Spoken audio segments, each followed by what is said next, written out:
Oops. Can't seem to get Ankit on the screen here. Let's see if we can do this.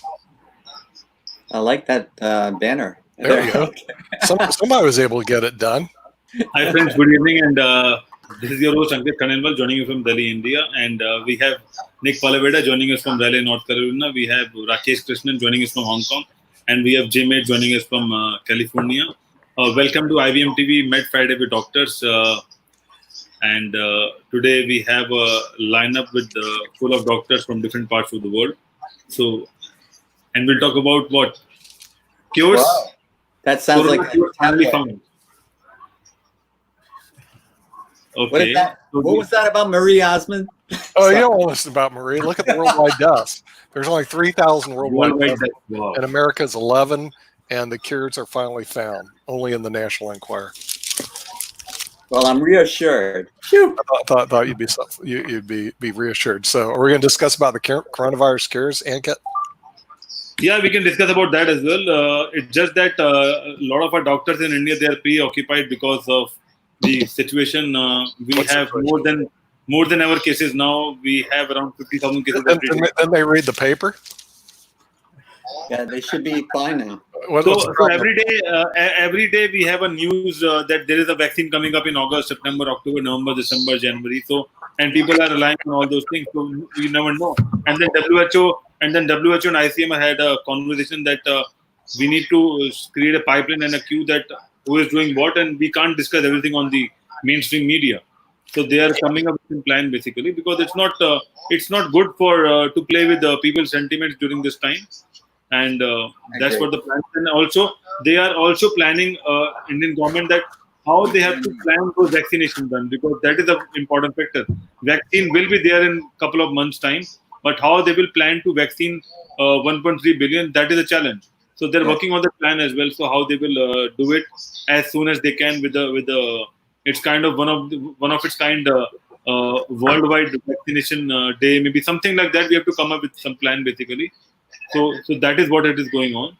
And apart from that, cases are growing up, symptoms are growing up, and that's why a lot of doctors are busy and they are not available to join us since a couple of weeks now. Things are not good, but things are improving in the sense that we have less death as compared to other countries. We have a good recovery rate, and we have more mild symptoms than serious symptoms. But still, things are not in control. That's what I can say. Really? Okay, because the thing is, I've been reading COVID-19 vaccine innovation could dramatically speed up worldwide vaccinations. Well, is the vaccine effective? And is the vaccine effective? Can we distribute it? How much is it going to cost? Are there side effects? I'm not sure about the people are concerned about cost and all those things. My concern, or whatever I am talking to a lot of doctors offline, is that vaccine 1.0 is relevant for Corona 2.0 because there are multiple symptoms. Then they're talking about side effects. If you have, if someone is having a diabetes or something else, and if you put a vaccine, what will happen? And then thirdly, basically, how you will plan to vaccinate?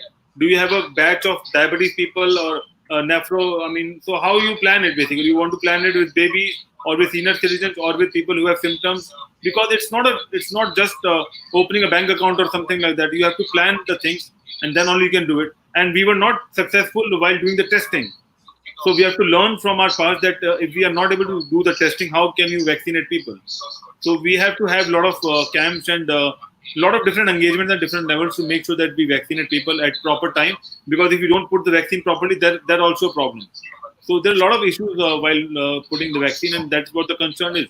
So let's see what happens. You can't have a backlash against the vaccine, Yeah, wasn't there an issue to the safety of the vaccine? In other words, it's not like, hey, we produced a vaccine, but what about the safety of the vaccine? And there was somebody, one of the obviously pundit politicians that come from the Well, they call it that weird party that Jim doesn't like. Anyway, the thing is the dishonorables or whatever they call them. Anyway, he was spewing that what happens is that people get this pathogenic response and then they all die. And so what you're going to do is vaccinate these people and then they're going to get sicker and they're all going to die. Is that good? That's based on scientific evidence, I'm sure. Yeah. Well, they in the web of lies, there's always a fabric of truth. Okay, Well, so the thing is, obviously, he found some studies that were done where people were vaccinated who passed away on the SARS and MERS. Like I said, I haven't studied this whole area. I didn't take medical science, which is one reason I know. You have to spend years. It's just like chess. You got to spend years of your life. You're going to become an expert or a master. You don't throw a bloody politician into the chess match, do you? I don't think so. Okay, I mean, how would Don Trump fare in a chess match against the top players in the world? He would be a grandmaster, according to him. Yeah, he would think he's a grandmaster. But let me tell you something. Let me tell you something, Rakesh. He would lose every game. He wouldn't even get it. He would lose every That's game. why I was laughing. Okay, He wouldn't know how to set up the pieces. Okay, assuming he knew how to set up the pieces. Okay, this is just the realities of life. Okay, now medicine, unfortunately, is just one big, huge chess game, except it's huger and it takes years of study. The consequences are worse. And the consequences are people dying. When you lose a chess game, generally you don't die unless your opponent's really mad at you and he shoots you or something like that. Okay, but the thing is, here's the problem. The people that are leading this and have been leading this since the inception, and this is the thing that we've been railing against at IBM TV, are politicians who, if you mix them with medical doctors, would lose all the time. Okay, so as fast as you try to digest this information and process it, their processing speeds aren't that fast. Their digestion rates are pretty slow. And I'll even tell you this. If you took Donald Trump and you sat him with a grandmaster and you trained him for 3, 4, 5 months to play chess, what would his chances be against the top 10 players in the world? How many games would he win?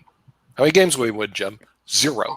Here's the reality. You can't I sit there and I digest information pretty quick. I'm going like, there's so much of it out there, you just can't digest it.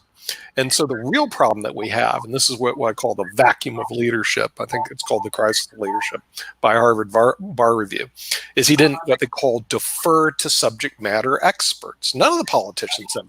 Well, some of them have tried, but they don't really emphasize it strongly enough that there are people in this country that are virologists and epidemiologists who spend all their time studying these crazy things like pandemics and diseases that could actually lead positive insights to this. Now, we have a problem getting IBM TV, as Ankit said, they're pretty busy right now. Next week, we're trying to get the head of Pfizer, medical director of Pfizer worldwide on our show, but it's taken a while. He's got to get media clearance. We may get him on our show. See, people like that, I call them the MD PhDs, really know this stuff. They're not your, politicians or speaking heads. When it comes to vaccine, viruses, and things of that nature. And unfortunately, in this country, that's what we've had leading the charge. The minute he said, the person who's going to be in charge of the COVID-19 task force is Dr. Mike Pence. And I sat there and I'm going like, dude, you really chose unwisely. This guy has no medical background whatsoever. He has no ability to even judge, medicine. Could have chosen his son-in-law. Yeah, maybe his son-in-law, Kirshner, has no shot. No shot. It's like saying, hey, because I don't know how to play chess, I'll give it to Mike Pence. And how would Mike Pence do, Jim? He'd get slaughtered in a chess game. Alexander Starr, who's one of our favorite chess players who runs Chess Stars, here's my question to you for the day, since you know a little bit about chess. If Donald Trump was to play the top 10 masters in Russia in chess, how many games in 10 games, how many games would Don Trump win against the top chess masters in Russia? First of all, I would assume you're talking about chess games, right? Mm-hmm. Okay. I think he would probably lose all of his games. However, after he would read Chess for Dummies, he would start scoring actually, and his score would tremendously improve. And I think, Jim, you have a good clientele because all of them, like Mike Pompeo, Mike Pence, and all these clowns, they're all good clients for Chess for Dummies. So maybe it's a little bit complicated for them. Maybe you should use get different edition Chess for Super Dummies. Just for super dummies. Buy 5 copies each. Alexander, you must say that if they're playing 10 Russian masters, if Trump gets Putin to tell them to lose, they will lose. Mm-hmm. So, No, it Putin remains tells to be them to lose, seen. they Remains to lose. be seen. Putin, but not that. Not so clear. Yeah, but see, this is the problem I'm having, Alice. Oh, yes, Ankit, go on. Oh. Did anyone know about the game happened between Carlsen and Vishwanath Legend Chess? Carlson? Yeah. Who did he There was buy? a game happened on a tournament called Legend Chess or Chess Legend something, where Oh, right, Carlsen right. beat Vishwanath Anand. It happened, I think, yesterday or day before yesterday. Oh, really? I'll have to Google and see. See, I haven't kept up with Magnus Carlsen. Did it was very interesting, and we running could, online tournaments. hey, if you want to get into chess, Ankit, if you could go to YouTube and find the game Bill Gates, and everybody's heard of him, versus Magnus Carlsen. Trust me, it won't last very long, but it's on YouTube. It's a great game. Okay, in the meantime, let's go. He didn't put the board over like John Fanning did with He you. looks a gentleman, I mean, about it, but Magnus Carlsen news, let's see what he's done. And for those who've just joined us, we're Med Fridays with doctors, and we're plagued with 3 chess players and two other people. Yeah, you know, and so the thing is, we always digest in this horrible game, but that's kind of the way it is. And one of the analogies is, I mean, I run a lot of chess analogies, and one analogy I have when it comes to decision making is the deferral to subject matter experts. In other words, like Jim, if Magnus Carlsen was your partner and you're going to ask about a chess move, would you ask him about it? I mean, come on, yeah, of course. And the real problem I'm having with this whole medical pandemic in the United States is I haven't seen enough medical experts discuss the topic. All I've seen is politicians discuss the topic. Politicians have no shot at chess. We already know that. Medicine's more complicated than chess because it has a greater body of knowledge, and the politicians push their ugly faces in front of television and media to tell us what's going on. I don't want to listen to them. You know, I want to listen to the medical doctors. I want to listen to the MDs, the PhDs, the people that have brains who've studied this for years. I mean, seriously, would you listen to Donald Trump explain a chess game? No way. You know, I think it would be hilarious if you did, but it would be absolutely,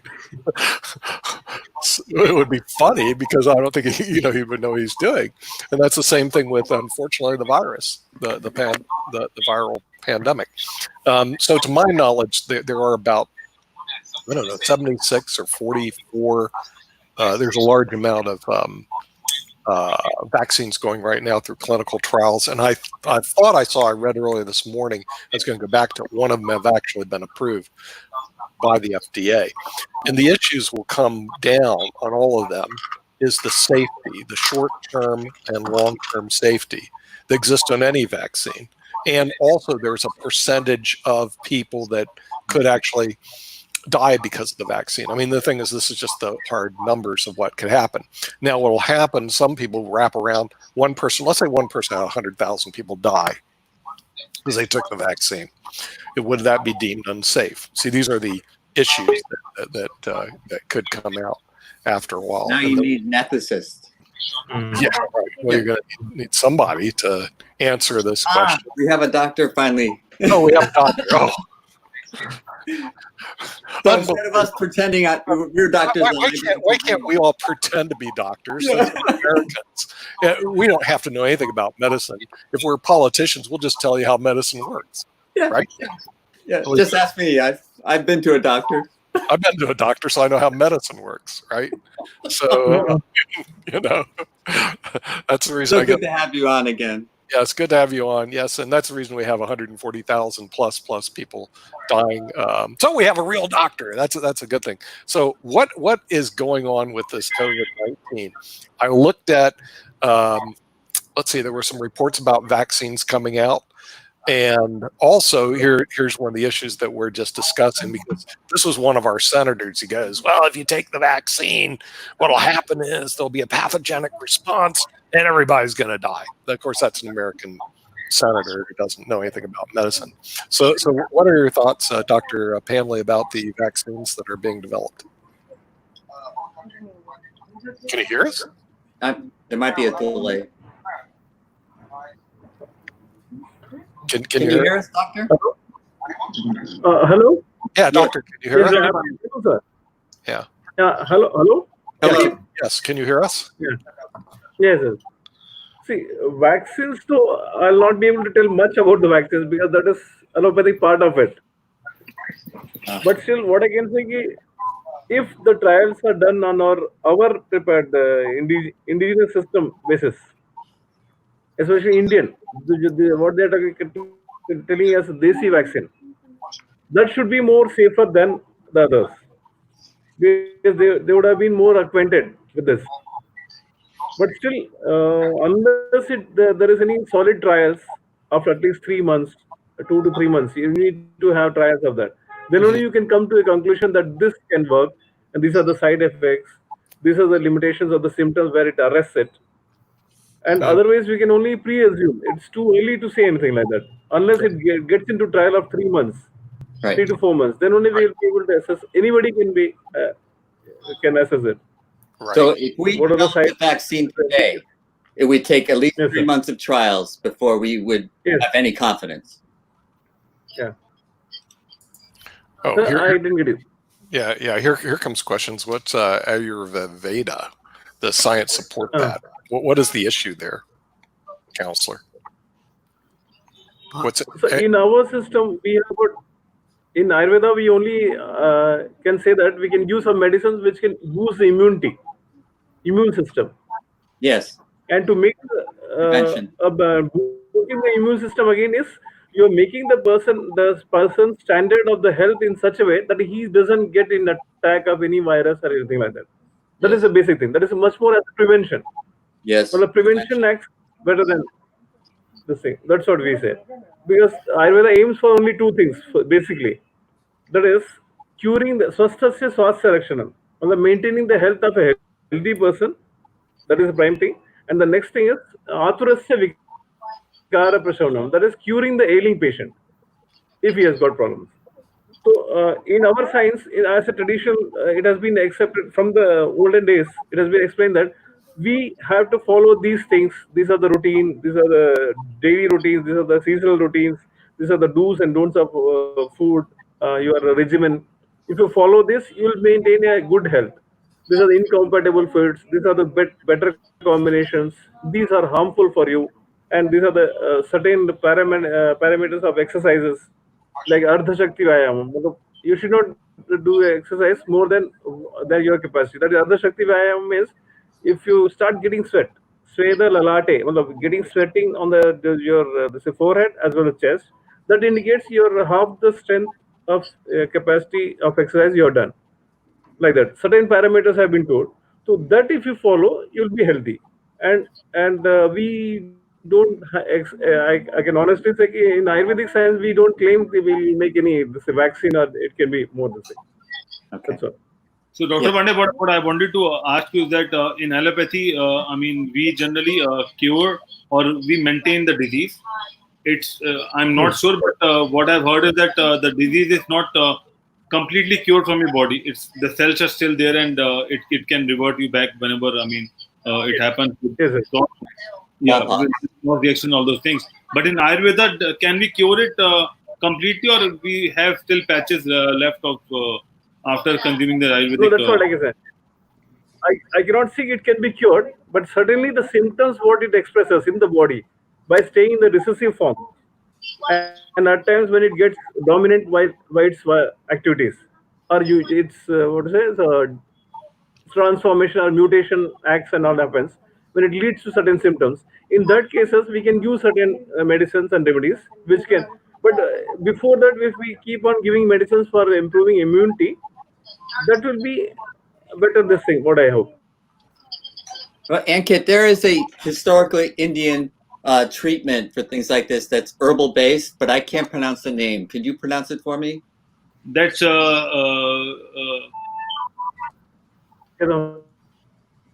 homeopathy. Homeopathy. Yeah, homeopathic, right? Well, yeah, but the word is AYURVEDA. That's Ayurveda. Ayurveda. Ayurveda. Ayur means science, and Veda means something related to science. Knowledge. According to Wikipedia, Ayurveda is a science. yeah, And it's one of the oldest science in the world, I think. Yeah. Ayurveda That's is one all of I the- know, Nick. That's all I know is. oh, well, I've been just what I know is I read Wikipedia as fast as I can. Like I said, it's kind of hard to. Dr. Pandey, and if we compare Ayurveda with the Chinese treatment, I mean, because Chinese Right. also have kind of an ancient treatment.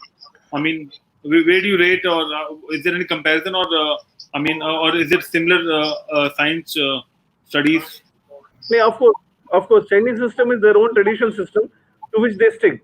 In that case, they use lesser medicines, then more of acupuncture and acupressure and all those things. Okay. Whatever. They even conduct, I heard, the cesarean deliveries just by inserting of needles of 1 feet length Right. from your hip region to the thoracic area, and they don't use anesthesia. That is well advanced techniques what they have got, and they don't more highlight on medicine. Certain medicine they use, but in some cases they say Tibetan medicines are also similar to them. But in our case, our science is an ancient science which has been prevailing since Vedic era till today, and the same combinations have been explained in the olden days, which has been practicing even today. Right. That shows the authenticity of the science. Number one, there could be there could be changes in the dosage and other permutations. Like suppose if you in olden days we get a lot of abundant herbs were available.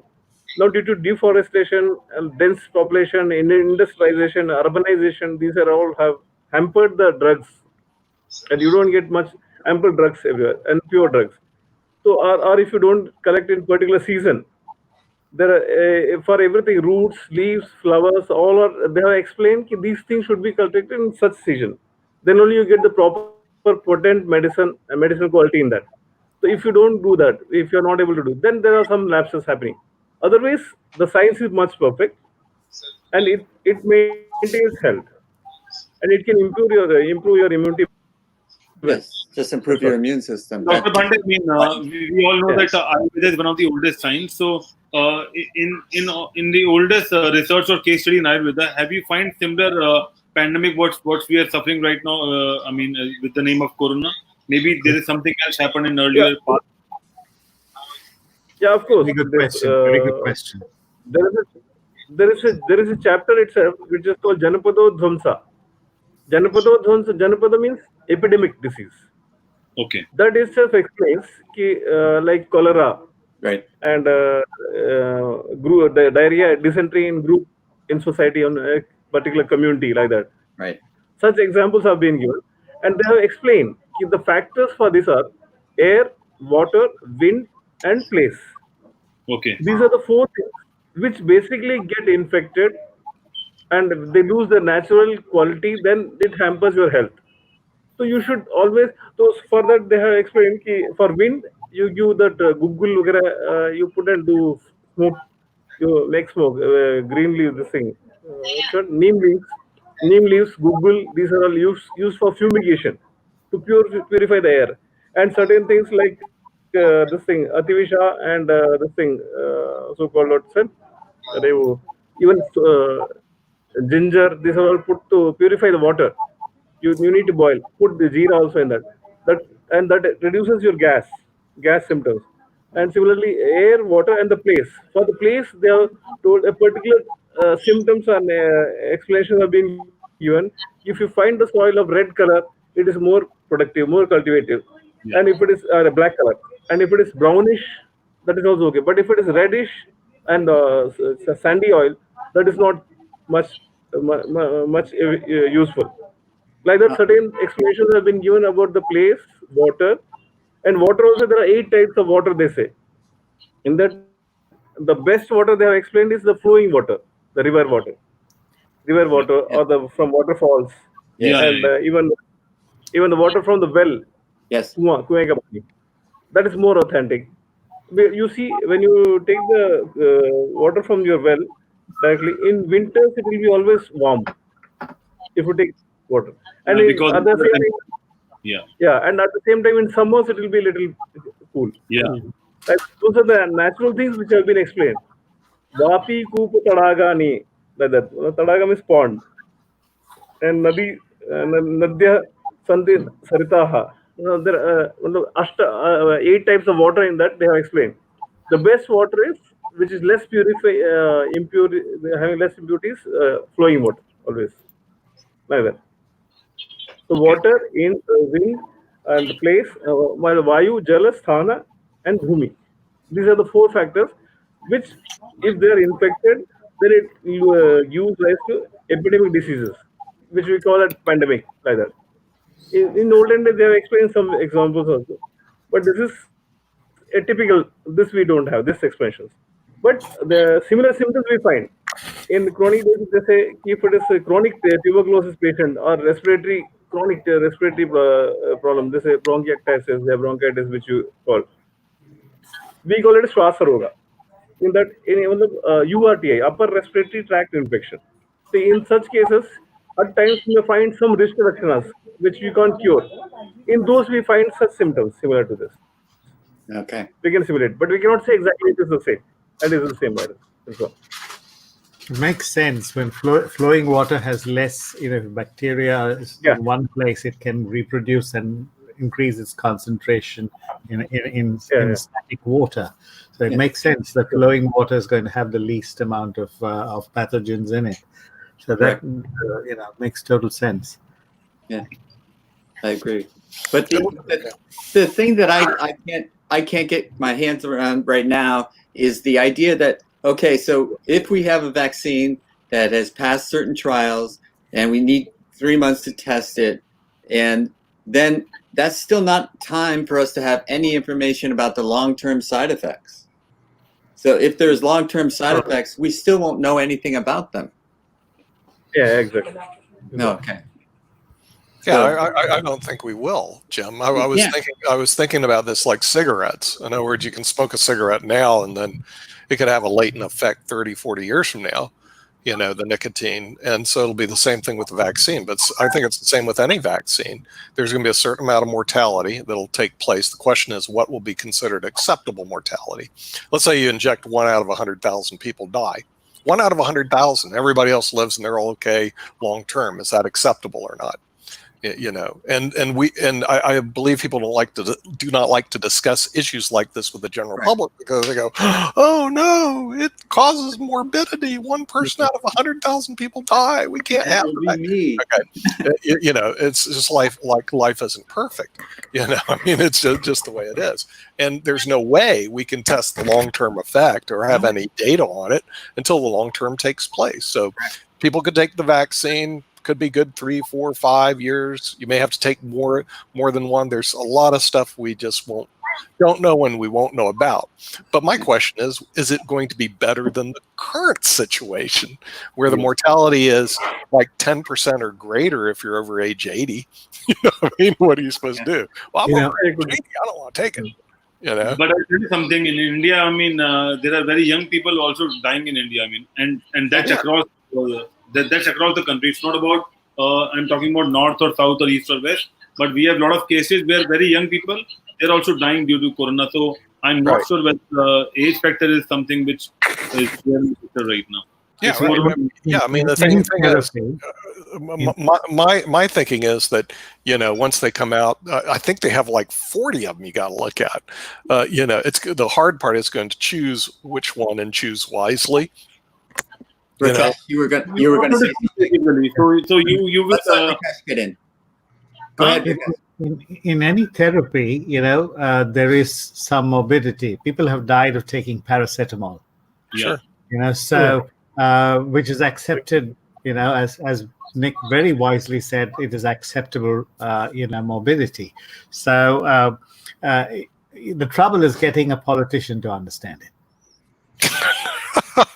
Well, I wonder what you do with them is you inject them with anything.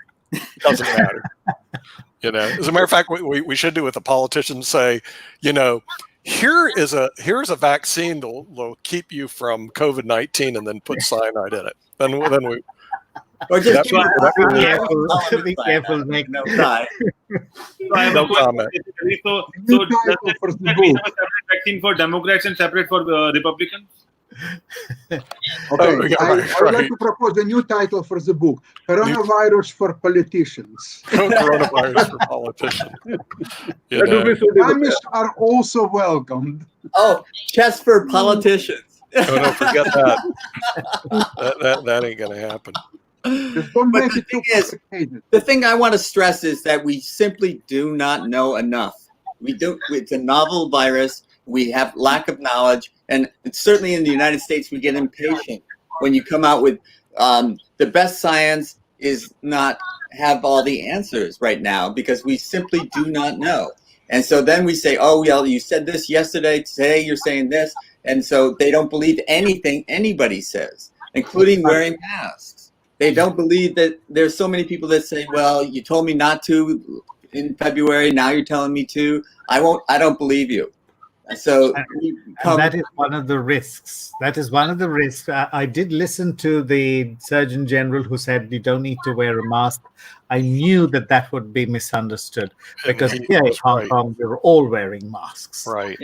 So that is one of the risks. And they did it to please their political masters, unfortunately. Right. That is one of the risks that you incur when you do something for political reasons and to retain your job rather than being honest to your profession. Well, our CDC has lost its independence. Actually, it has, I believe, Jim. I mean, one problem I've seen is I've seen the politics here in the United States sway the opinion of the CDC. And this is not good because the thing is we have the politicians determining who don't know jack, as we've all rightfully agreed, determining the healthcare in the United States, which is one reason we failed hugely in the United States. And the deferral to governors, what a mistake that is. I mean, the thing is, like, they know what's going on. Rather than say, hey, I'm going to let the governors decide, they should say, hey, I'm going to let the task force of medical doctors in the states decide. But we don't have a task force of medical doctors. Now, what we do what we can quantify, we spend 1.7 trillion on healthcare every year in the United States. By the way, that's trillion. That's more than the entire economy of Australia. Yet we can't create a task force in each state, or even a task force in the United States that's led by somebody other than a politician. You see how the politics have infected the United States of America, and that's one reason we do have 140,000 deaths. It will climb to over 200,000. That's my new prediction. Remember, Ankit, I predicted months ago in March that we were going to over 100,000 deaths, and it happened. Now we're going to go over 200. That's my prediction. It's going to happen. And it's because, again, the decisions are made politically and the people's responses. I mean, we have to take some personal responsibility for this. In the U.S., there's still a whole cadre of people that they won't wear a mask, they won't socially distance, and they say, quote, I'm going to take my chances. Yep. Okay? I thought about that, and I thought, you know what I'm going to do? I'm just going to walk in front of a truck and take my chances. Come on, it's called stupid. I mean, the thing is, we have a lot of stupid people here, and you'd think they would be smarter than that. Take your chances, I'm going to do like they do in Russia. I'm going to play Russian roulette. Take my chances. Roll the bull thing. I mean, we don't have a monopoly on stupid, but no, we don't. But I am just saying. The mask and social distancing totally ignored like it doesn't exist. I've had some people argue literally on Facebook. I hate Facebook because you get the moronics. They're going, well, having a mask is like having a fence that stops water from coming in. No, it isn't, stupid. Okay, let's look real. If you ever went scuba diving yesterday, okay, if you ever went scuba diving, do you ever scuba dive with a mask on and scuba equipment? Does the water get in when you scuba dive? No, it doesn't. Okay, you jump in the water, and water that gets through about everything doesn't go through. You see what I mean? So mask, if at the best level, would actually stop anything from going in. You just wear scuba gear. But the thing is, we don't listen to that. So the mask is actually less intrusive. Yes, Ankit. Counsel. And there is one more news going on in Indian media thing that if you want to destroy, or if you want to put your mask under the dustbin or wherever you put it, you have to wait for 72 hours.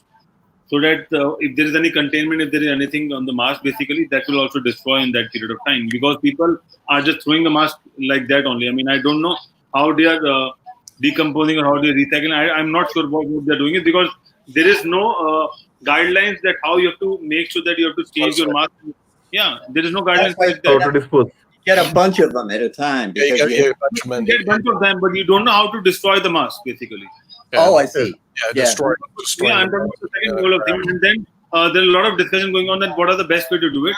And if you have something, you have to put a separate dustbin or separate garbage bag for mask, and then keep it for like 72 hours before you put it in the whatever you use it for, decomposition or things like that. But there should be something about that as well, because if you are protecting yourself, then there should be some viruses which is there inside the mask as well.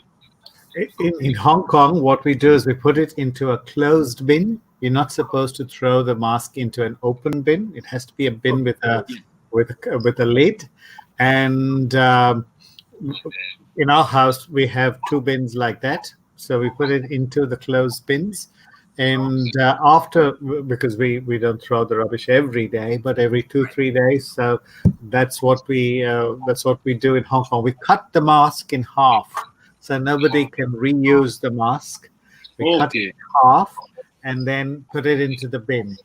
I don't do that. That's as much as knowledge I can share, but I don't know anything more. Yeah, that's interesting, though. So, one more thing: when you cut the mask, do you sanitize the scissor? We spray it with alcohol.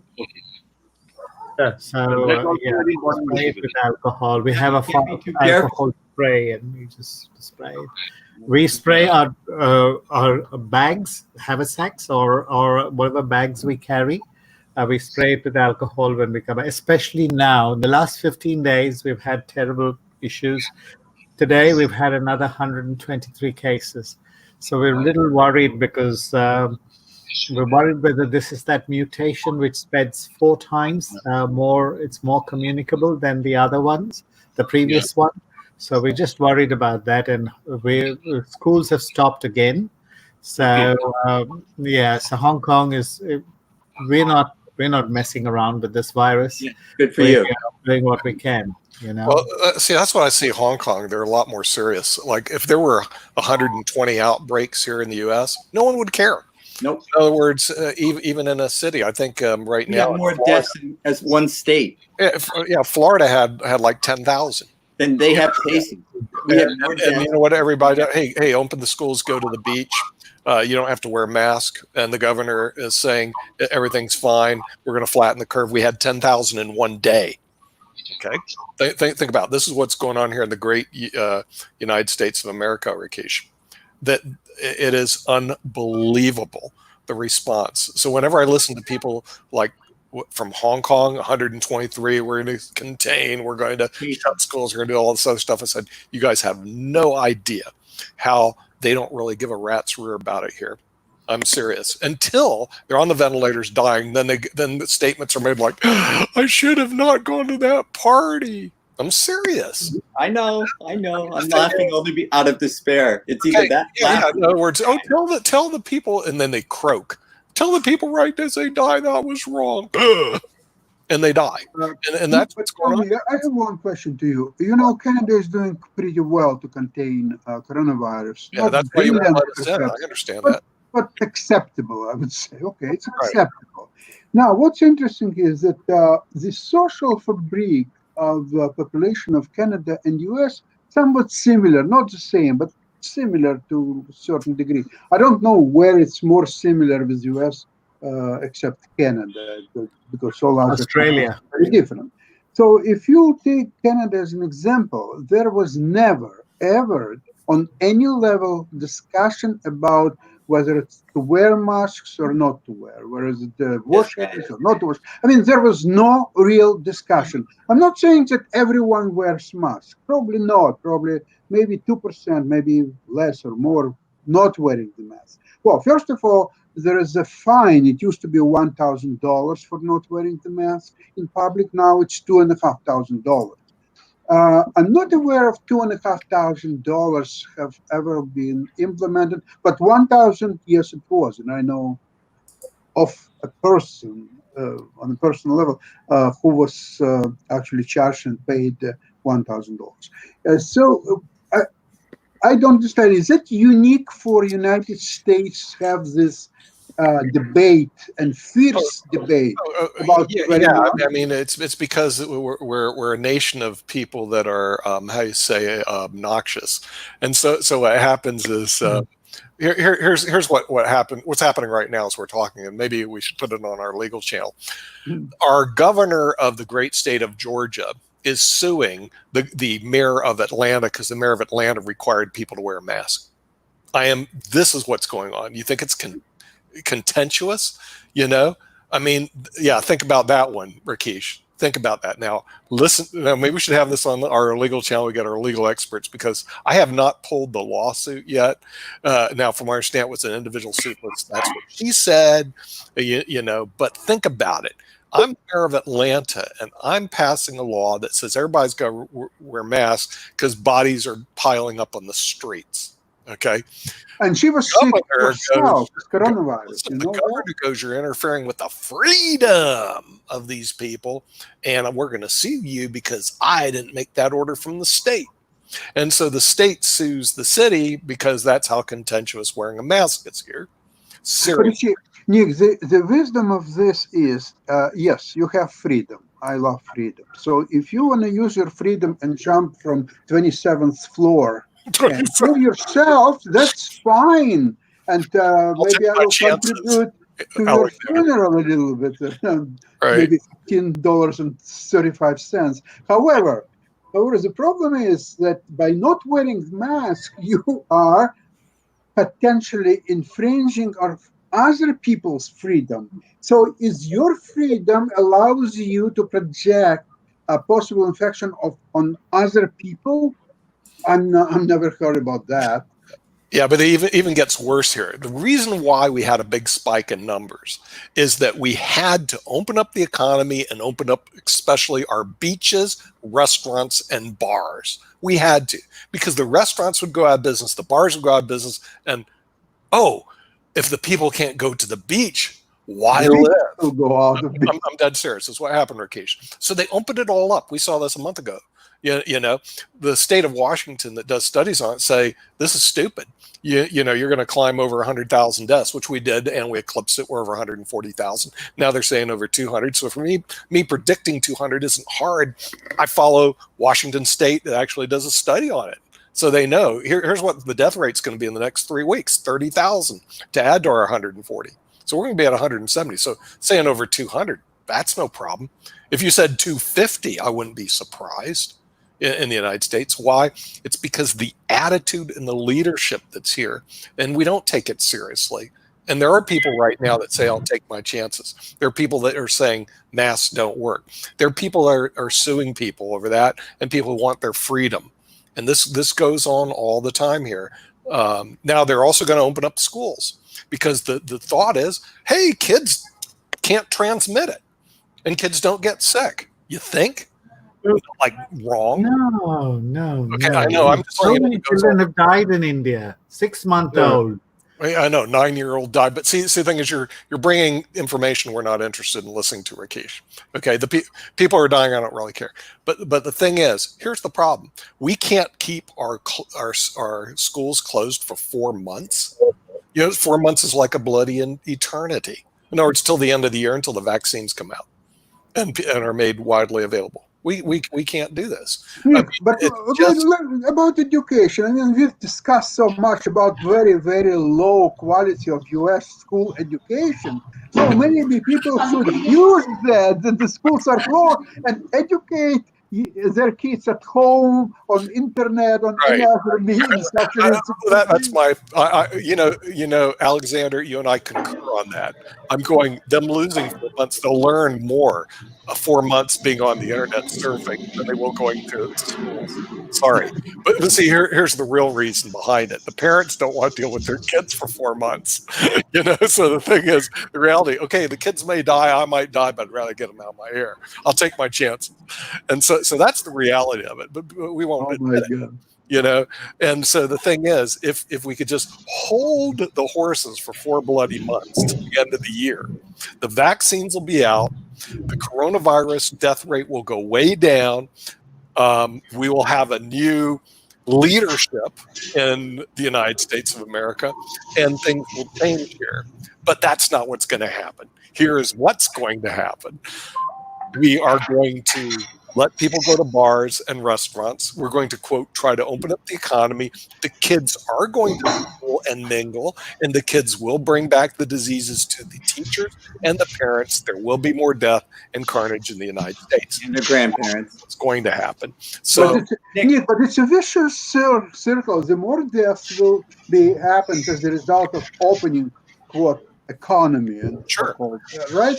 Okay, so the more people later on will get infected and will die, and economy will suffer and probably will close again. So then what do you really gain? You're just talking about California. That's exactly what we did. Yeah, I know that. That's the reason California, that's the reason you're suffering. But what I understand, though, Jim, in the Socialist Republic of San Francisco, you guys were more stay at home, where in LA County, they all ran to the beaches. Even Holmes Stoner was saying, Holmes Stoner, who's the chairman of the American Council, lives near the beach, says, I'm looking on the beach here, and all these people are mingling like it's no tomorrow. They're drinking beer, partying. He goes, there's something wrong here, buddy. Then all of a sudden, oh, look, all these people dying. They're in the hospital. What happened? It's not that we're smarter than LA. It's just that the water is very cold up here. And it's true.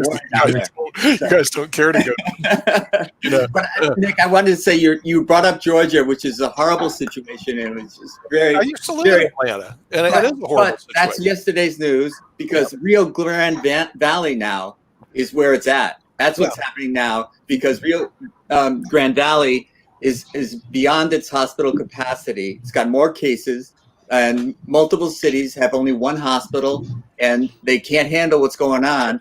And so they wanted to put in place some restrictions, but the governor of Texas said they could not.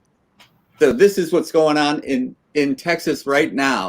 Right. Yeah. I mean, and that it wouldn't be. Georgia was bad enough. What's going on in Texas now is even worse. And you know what? Our media is complicit. Remember, in the United States, unlike in India, where they have 500 channels, we're managed, and like Russia, they have one. So at least if there's a fault, you know where to point the finger. Here we have 5 companies that control our entire media. And 60 Minutes, which supposedly you guys don't see it overseas, but it's our big news thing. The last week had this on the coronavirus. Nothing. Okay. In other words, and when they do report it, they report in numbers, and they don't show the deaths and the carnage. They don't show the adverse effects. So our media, for whatever reason, I can't say why, they're fairly complicit in this whole thing. They have not been very strong about it. They haven't been strong about masks. They haven't really had the right people on. I mean, come on, Jim, you've seen it. Did you see 60 Minutes last week? I saw yesterday 60 Minutes in Russian television station. Right. You can't even imagine what's happening there. They're talking about United States of America, how stupid they are. They cannot contain the coronavirus. And now they're blaming Russians for stealing their so-called government secrets about vaccine. Right. Oh, yeah. Russians are far more advanced in vaccines than the United States. And Russians, they will have vaccines first. And they will, if U.S. will behave, they will sell some vaccine to the United States. And if not, they will not send any vaccine to the United States of America, and let them go to the beaches and bars and enjoy themselves and hell with them. Yeah, just remember, it's all Russia and China's fault. It's a Russian, yeah. Okay, in other words, thing is, well, originally it was the Great Britain's fault. Originally it was Great Britain, but the Great Britain guy isn't here anymore. Okay, so just realize in the United States, if we screw up, it's always China's fault or Russia's fault, never our fault. Oh, I don't think Russia will have the first vaccine. I think if anyone does, it'll be China or maybe the Oxford or somebody like that. But it really, that's not the point. We said months ago the vaccine's already out there. The only question is the testing and the approval of them. In other words, and the vaccines, when we opened up this program months ago, we said they're there. The only question is, are they effective? Have they been tested? What's the long-term safety of it? So all these countries have vaccines. The only question is, what's the effective rate? What's the mortality rate? What's the safety rate? That's it. As a matter of fact, when I was going to the internet, I was going, well, I can sit and read through these, but you want to make a boring television program? Read through the 77 vaccines that are available. We also know they have treatments. Even this one, quercetin, which was listed in Microsoft as the top 7 for those who looked at the study, as a possible homeopathic treatment, which, by the way, will get no testing because no one can make any money on it. So we just throw that aside. Anything that's homeopathic or, possibility of working because it's a herb, forget it. Put it on the internet, so. Yeah, you see it on the internet. Well, they won't even test it because there's no way anybody can monetize it. So that's tossed. We already know How is it, Nick, how is doing that certain malaria drug by the name hydrofuran? Well, if you want to know what's going to be distributed in the United States, just look at what Mayor Giuliani is. You want to know what's going to be. Oh, that's what follow smart money. Is, find out what the government and the politicians have invested in. And then that'll be the best drug. That's now, with that, that won't be the best, but that's what won't be the best, but it'll be the most well known. It'll be the one that's out there. We do plan on next week to have the head of the medical director worldwide of Pfizer on. Now, if they're anything like some of the large companies I work with, some of the large companies may not have internally developed a great vaccine, but they will have no problem partnering with a company that does, so they get a piece of the action once it's distributed. So, Nick, let's ask our panel this question, because Rakesh has told us that Hong Kong is doing pretty well. Sharif has told us that we have done pretty well in Malaysia. Sasha's told us that they're doing pretty well in Canada, but the United States we know is a mess. And Dr. Pandey, what do you think of the situation in India right now? It seems like it was a crisis, and are you going to be making any progress on this, in your opinion? So it depends on certain areas, sir. Like when you talk about Delhi side, Delhi is quite now. They have been retaining the mortality, the improvement, the recovery rate is more than what actually. It's like out of 1 lakh, we got around 23%. 23% only patients are left who are positive. Rest have recovered. But whereas when you talk about other states, there have been more numbers have been increasing, especially Maharashtra and southern states, Bihar and Rajasthan and certain areas. There's been much more increasing, multiplying. The same as you were talking about the freedom and all. So people have taken freedom for more advantage. But unless you keep the distancing factor in your mind, and unless you have precautions, you cannot stop the spread. That is taken, right, 100%. So we can, of course, we can talk that we need freedom, we want to do this, and even after the restrictions of all administrative authorities and all, still people rush into it and they get into troubles. But the result comes when you see the parameters of the number of counts are increased or multiplied so much. So, like Maharashtra is very panicky situation now. Bombay, Maharashtra, and all. Delhi is much better. And Delhi, one more interesting fact you would have also gone to the newspaper, that 23% of the Delhi population have been already positive, and they have recovered. Really? Because under the testing, the antibodies have been detected in their body. All right. Okay. So that shows they have been positive. So that is by God's grace. They never knew they were positive, and they were recovered of their own immunity without taking. Right. Yeah. Mild symptoms. One more thing. Delhi and Bombay are quite different because Bombay is so congested. It has no place to grow. So people are social distancing is a joke in Bombay. You just cannot do it. Yes. You can't do So, it. It's a different yeah. state. So, well, Delhi is windswept, wide open space, quite different from Mumbai. And so now it's moving between suburbs. And I was just talking to my sister a little while ago. Entire buildings are being quarantined. In certain suburbs, entire buildings are being quarantined. Earlier, they were just quarantining a particular floor, but now they're quarantining the entire building because it's getting to be so intense. And that's one of the reasons, it's Maharashtra is paying the price for not expanding the city. We had a planned city, but we never really promoted it well. So it's paying the price. Yes. Mm-hmm. What about? But there's one more thing going on in India right now, and that is that there are a lot of people who are not testing themselves after the symptoms. So they're not getting themselves tested because they are afraid that there might be something, or they will be quarantined, or there are a lot of issues going on in India as well. And that's the case. And a lot of people have only mild symptoms and they just pass it away. So the numbers are still, not appropriate or considerable, because we are not sure whether the numbers are correct or not. But whatever the numbers government are giving, according to them, the improvement or the cure or the possibility of coming back from COVID, that is good. But still, there are a lot of people are dying. And if you go to Nigambodh Ghats and places for where we buried the body, it's a difficult. It's not easy to get your spot actually. So that means we have educated people. One of my relatives, who's a pharmacist, has got this thing and ran away from Mumbai to Gujarat. Wow. Right. Just astonishing. It's just astonishing. Educated people doing this thing because they don't want to be quarantined. Right. Yeah. It's just pathetic. I was thinking this person could well have been an American. Yeah. Well, even I wanted to ask Dr. Pandey that Dr. Pandey, in India, a COVID patient is a patient, but a patient who is from diabetic or who is suffering from something else, he's not a part of the COVID list. No. See, So that the diseases which are associated with that cannot be. You can say it is due to corona. The patients who are diabetic, like.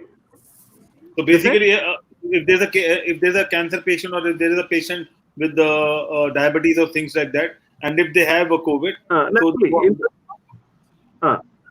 that is more fatal. Naturally, because their immunity is already low. No, I know that. He cannot. I know that, but the government, according to the government list, that patient is not a part of the COVID list. Yes, so they were sort of fooling us. And that's why that's why we have very less numbers. Yes, of course. And not only that, you see, the patients who are mildly positive, they are not declared also, what I understand. Yeah. And they are asked to do quarantine at home itself, and they are not counted as positive. And who are strongly positive, they are sent to quarantine center in hospitals, and they are taken onto register and on the record. And certain silly things happened here also, like I heard 2 months ago, one of the revenue service officer committed suicide, who was positive in Vasankunj. He educated man, Indian revenue service officer, youngster, when he came to know that he is positive, he just committed suicide so that his family doesn't get affected. That is foolishness. Yeah. People should not be panicky. People should be educated. They should be made aware. If it happens also, in case you become positive also, these are the remedies, these are the steps which you have to follow. But don't talk about freedom. Yeah. That's what. And also there's a phobia going on, basically, a corona or a COVID phobia, and then that impacts much more than what COVID can impact you and your body. Well, I have a question. I'd like to know what the panel thinks of this, because the more you test, the more cases you find. So why don't we just slow the testing down? Doesn't that make sense? Yeah, that makes sense. No, you're talking I think we are join the Trump campaign. Let's discuss maybe something else. Maybe just test already dead people, because it will not affect statistics in any way. I think you're onto something. No, you know why? Somebody's not listening. No, I'll tell you what's the reason for that. To figure out whether those died from coronavirus or those died from other causes. So then you can augment your statistics in saying that, you see, from coronavirus, we had very few deaths. Most of these people, they died from heart attacks, from maybe some other problems like cancer and this or that. So your statistics will improve. Yes, I Very think easy. you're onto something. I just hope certain people aren't listening because I know these people. I'm pretty sure he's not listening. So No. Same But thing what's happening now in the stock market. It's I call it saving of private Donald. Yes. What's happening right now? Yes. Well, what's going on? Let's see. It's still in the red, but not bad. Yeah, Yeah. it's recovering a little bit. Yeah. Yesterday was bad, but not You bad. remember on our financial show on Wednesday, remember I said that Microsoft will show fantastic earnings, yet their stock may go went down. Yes. That's exactly what happened yesterday. Yes, you called it. Yeah. Yeah. Check out this news from India. Oh, very good. Pure gold.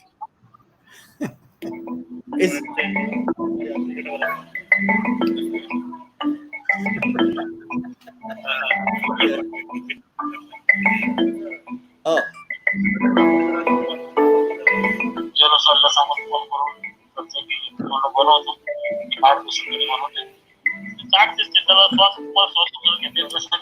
how do you read? Oh, small holes. That's it.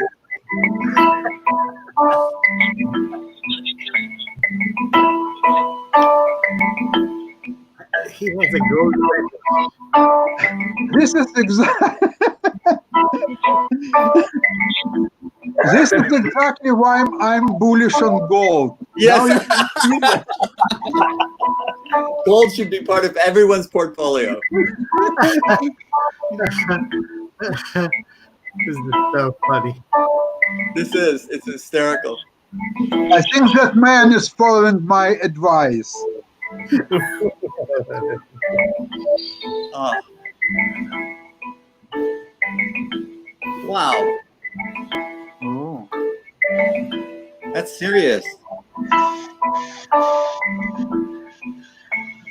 Everyone's wearing masks though. Yes. Wow, that's a lot of numbers. Those are So big that is numbers. India and the Indian culture and what is gold means to India. Yeah. You can see it clearly now. Well, do you guys remember Mr. T from the 80s? Mr. Yes. T? He had a lot of bling. Yeah, I bet he's got a gold mask too. Yeah. In fact, we have a lot of people who wear at least like 1 or 2 kg golds every day. See, I'll tell you one thing. Let me share one thing.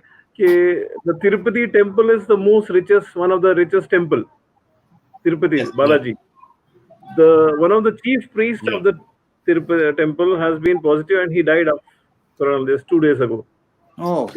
It was in news. Oh, okay. Dikshitulu. Yes. There was some Dikshitulu. He passed away. So, jabki he has been in the gold. Every day he measures and touches so much of gold every day, around hundreds of kgs every day. But that doesn't mean. Only one thing you should remember is, see, freedom is okay in certain limit, but where your freedom ends, where your nose begins. Yes. So for the nose, you should have the mask. You should not leave your freedom to others. That should not affect it. That's what. It is told very clearly in Ayurveda also. Prasangat gatra sansparshat. Even by talking and by physical gatra, body touching. Nishwasat, you're breathing this thing. Yes. And Srisha Sayya Sanapta, even while sitting or lying together. That these are the modes where the Sankramanti Narandara, the infectious diseases spread from one body to other. Narat, Naram. Sankramanti, when it infects like that. So for that, they have also given precautions in earlier olden days also. Sushita Maharshi has explained. In such cases, Sankramak Rogas, even this thing, what is it, eye, red eye. Yes. Red Conjunctivitis. Even that is also infectious. Infectious. So in such diseases, they have given example that such people should be kept isolated. Yes. They should not be in touch with people. In olden days, they are told at least 3 to 4 feet. distancing. So this is not a new thing, but people who don't follow, they get into problems and give trouble to others also. That is more happening. They don't test and they don't reveal it that they are positive. So these are the things which are happening and increasing the numbers. Somebody should tell the Republicans that the virus can't read English. It doesn't read the Constitution of the United States. It doesn't read even Prakriti. Yeah. Even Prakriti. And it doesn't care about our skin color either. No, I think that people talk about the pursuit of happiness. That's an inalienable right that we have in the United States. But your pursuit of happiness clashes with my pursuit of happiness. What do? Well, in the old days, we used to walk 10 paces, turn and fire at each other. But nowadays, we hire people like Nick to settle those disputes. But you do not, what we have a Statue of Liberty, we do not have a Statue of License. You do not have a license to kill, even if that would be make you happy. You do not have a license to do that. And you cannot do things like blowing smoke in someone else's face. Now, we used to allow that. But now we don't allow that now because that infects the other person, and you cannot impair their pursuit of happiness just because you're pursuing yours. And the same goes with virus. You cannot infect someone else with this virus. You do not have the license to do that. So you can pursue your happiness but you cannot take away someone else's right. So you must wear a mask. This is, to me, very, very simple. But we have people that are inadequately understanding our Constitution and the basis of it because they think of liberty and they think it's the same as license, and it is not.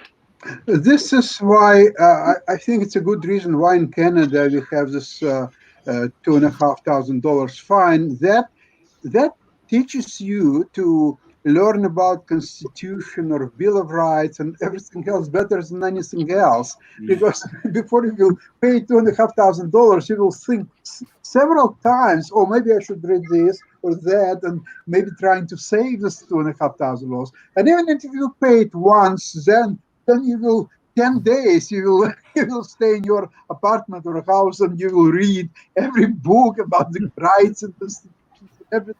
To become an expert in this subject for $2,500, it's not such a bad deal. Yeah, in Hong Kong, the fine is $5,000. I think fines are the way to go. You know, you're perfectly, if it's your pursuit of happiness to not wear a mask, fine. Just pay a $2,500 fine, and if that's your choice, you can go for it. Just pay the fine. And then I could live with that. But right now, just to have the unburdened right to not wear a mask, that's not what America is about. That's not what the United States. A pity of paying $2,500, and let's imagine that you didn't infect anybody, right? Yet you're still paying $2,500, same as if you would in fact somebody, right? So this is not a fair deal either, but I don't know how to improve on that. Well, let's ask our Malaysian friend, because I did check the stats. What's going on in Malaysia? Malaysia, yes. With a population of 30 million, has 123 deaths, which means if we adopted the Malaysian system, we would have a grand total of 1,200 deaths, not 140,000. So what are they doing in Malaysia that keeps the death rate down? Sharif? No, one of the important thing from the beginning, what you are discussing, they go for a strong law. Like if you come outside, you have to go for 6-month jail, and you have to pay 1,000 ringgit. Okay, it's a $250. Okay, 1,000 ringgit, and they impose law, rules, and regulations. And local people also very disciplined. They support government and everything. And that is one of the reason that Malaysia actually doing good in COVID-19 period. And another important thing is that recently, just few days, 2-3 days, I'm observing little bit of increasing, because Malaysian last just one digit COVID-19 people, let's say 5 people, 6 people, but last few days little bit of increasing. So let's see what happened. Even we saw that Australia has second wave. So what's going on? Maybe we have to observe.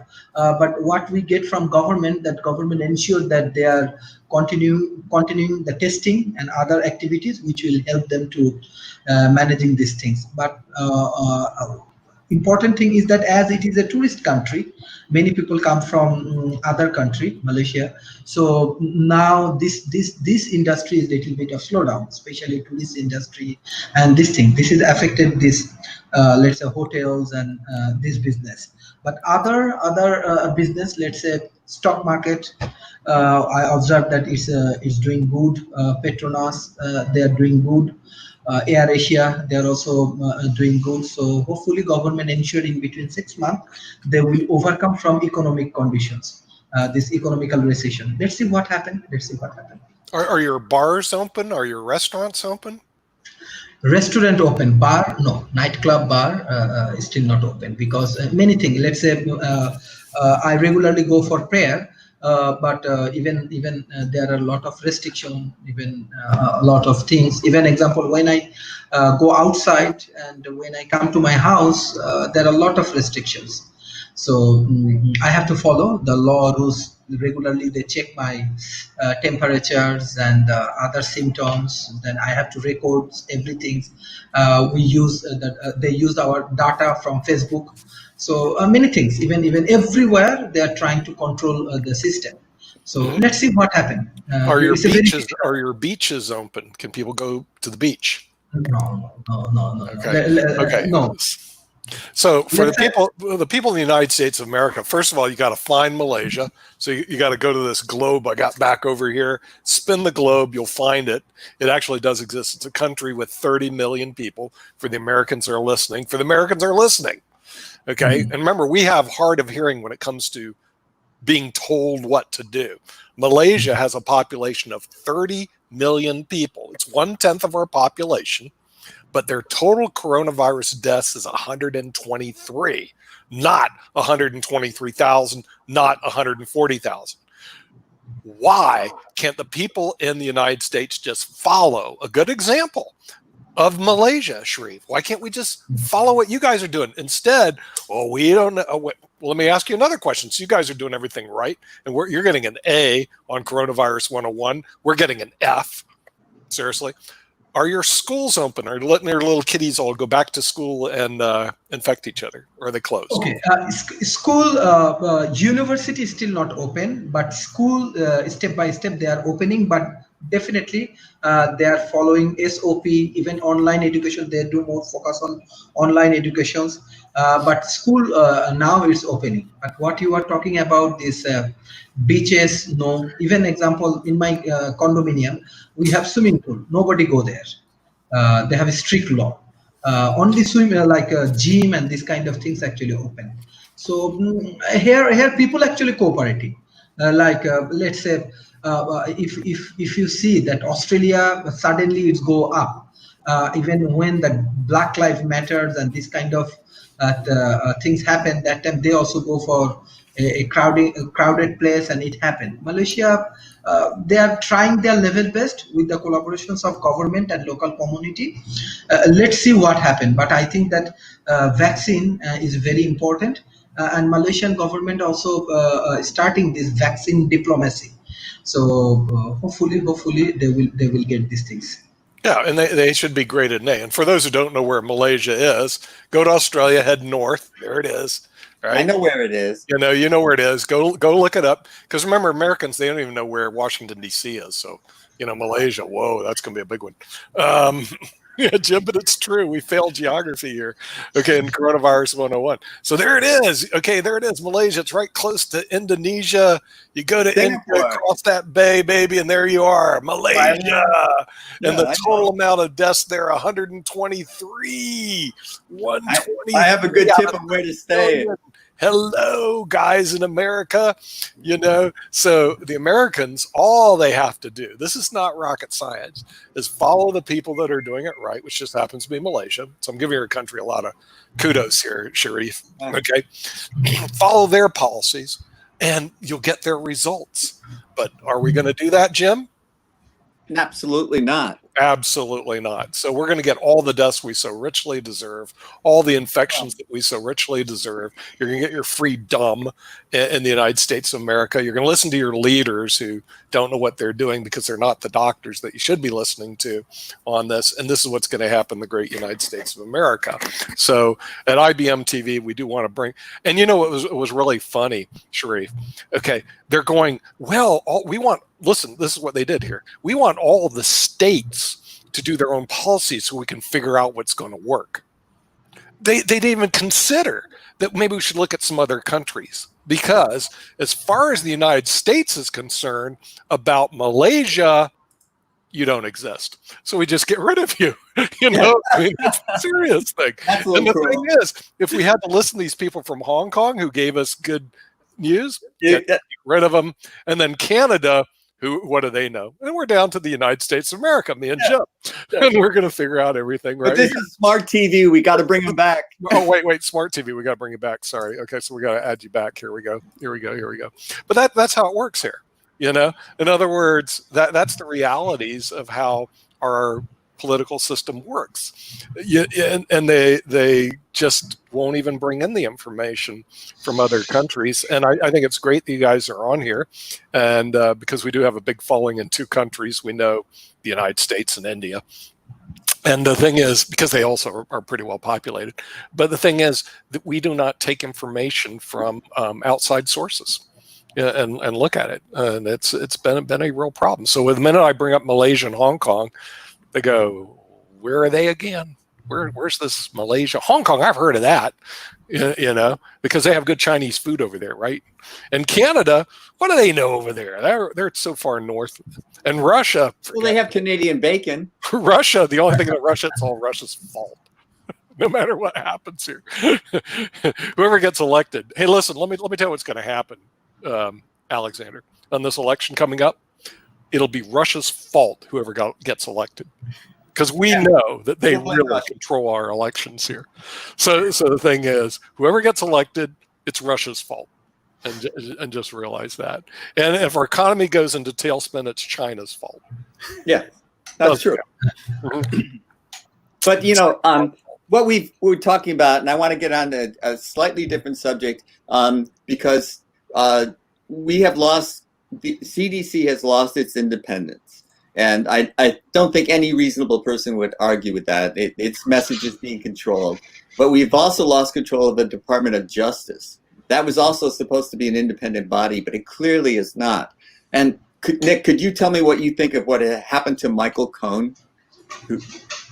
He was just reincarcerated, and a judge just freed him to be able to go back home. And he said it was directly a result of retaliation, because he was going to write a book. You think our justice system is political? Is that what you're trying to say, Mr. Eid? Pardon me? You're trying to say our justice system, one of the most expensive justice systems in the world, is politically? It has historically been independent, but it no longer is. We have an independent judiciary.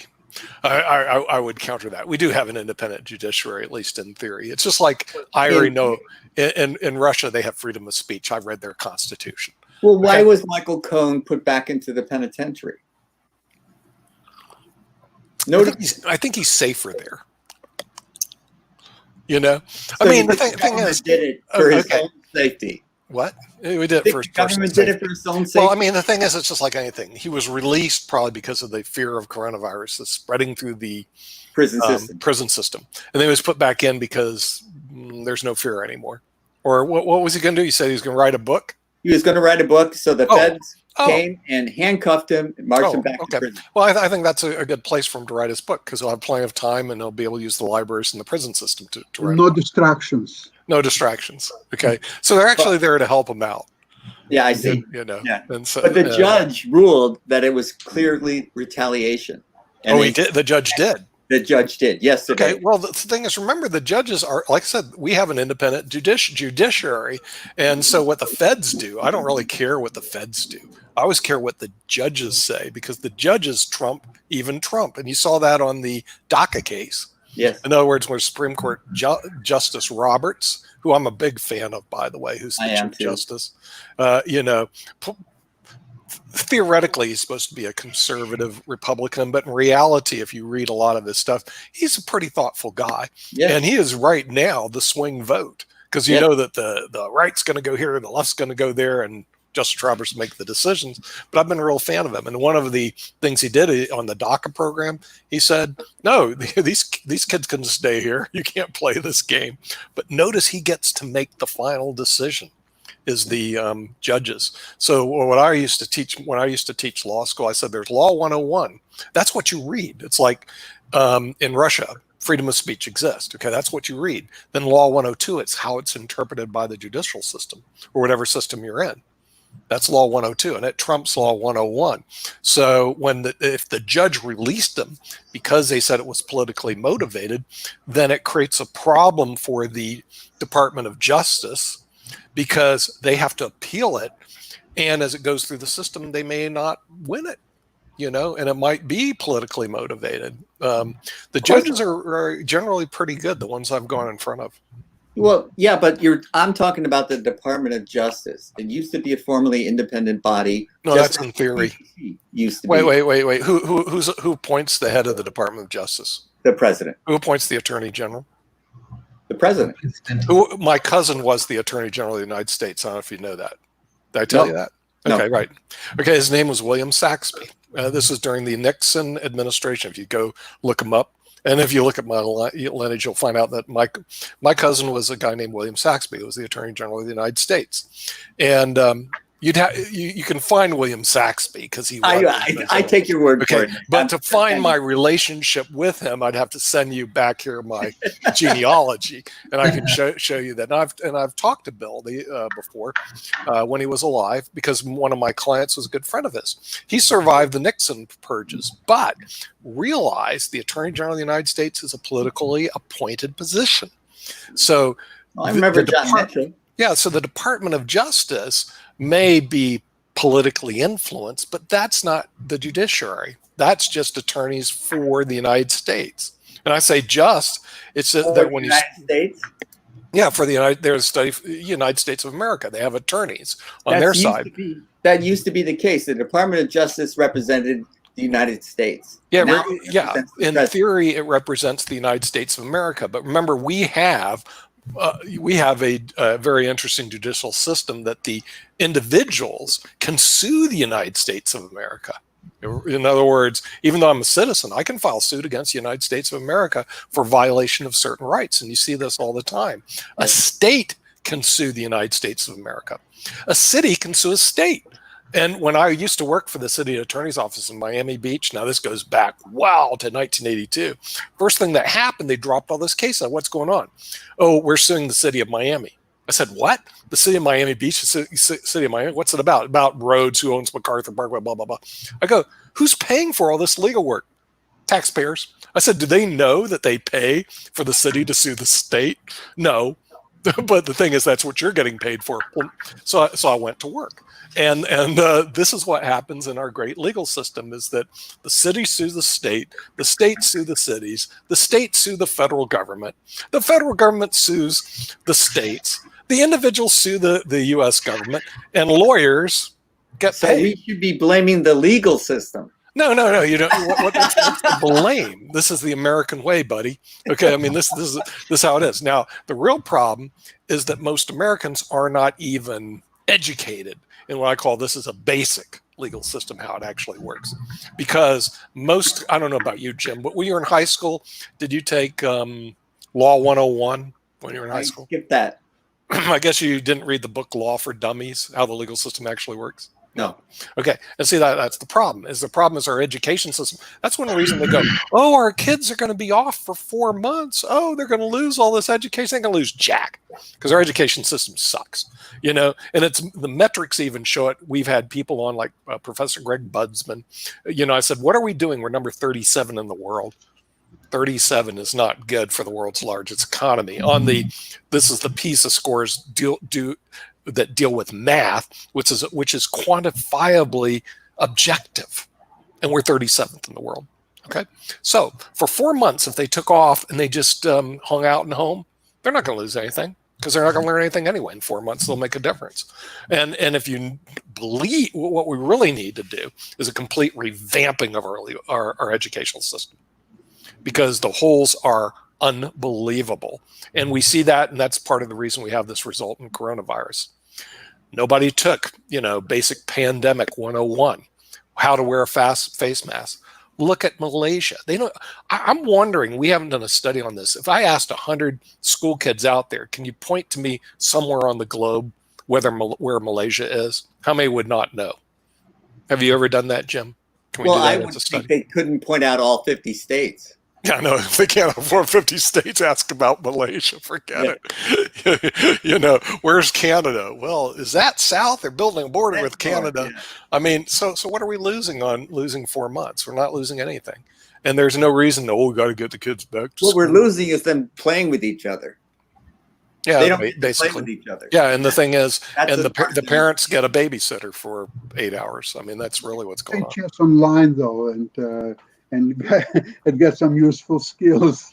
Yeah. Well, if you taught them chess, they would at least have some useful skills. Well, chess has moved online, man. And you can get all sorts of instruction online. All right.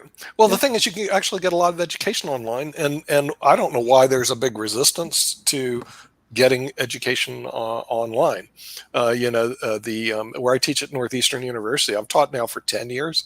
It's a graduate tax program all online. It's been online for 10 bloody years.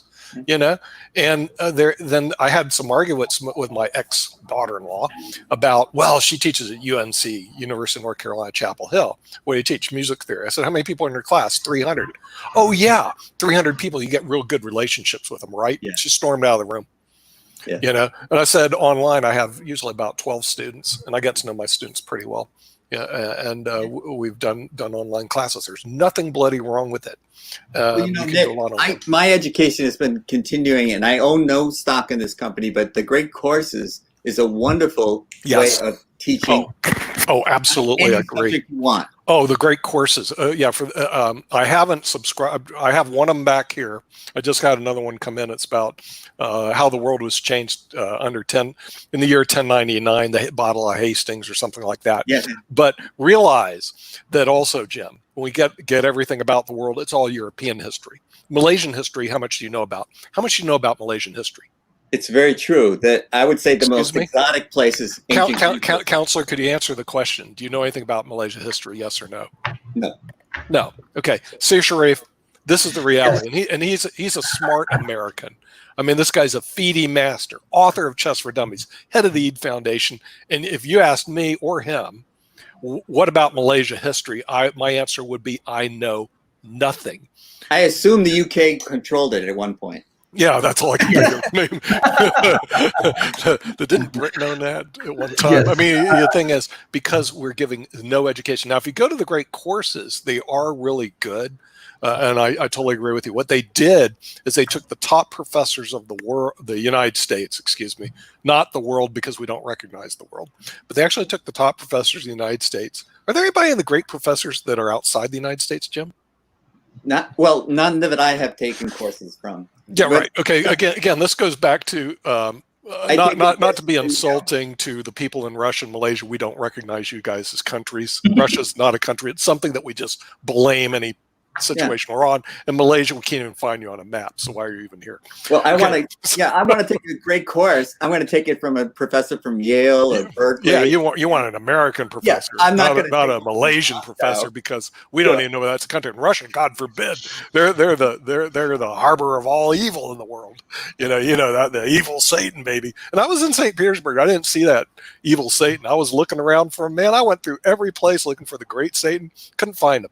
But the thing is, that's not what you're taught here. This is all absolutely hilarious. So when it comes to Malaysian history, if you did a Malaysian history course, first of all, probably no one would buy it. That's okay. Just get it. You'd be the only one in America about Malaysia history. I mean, are you guys ruled by kings, emperors? Did Britain rule you at one time?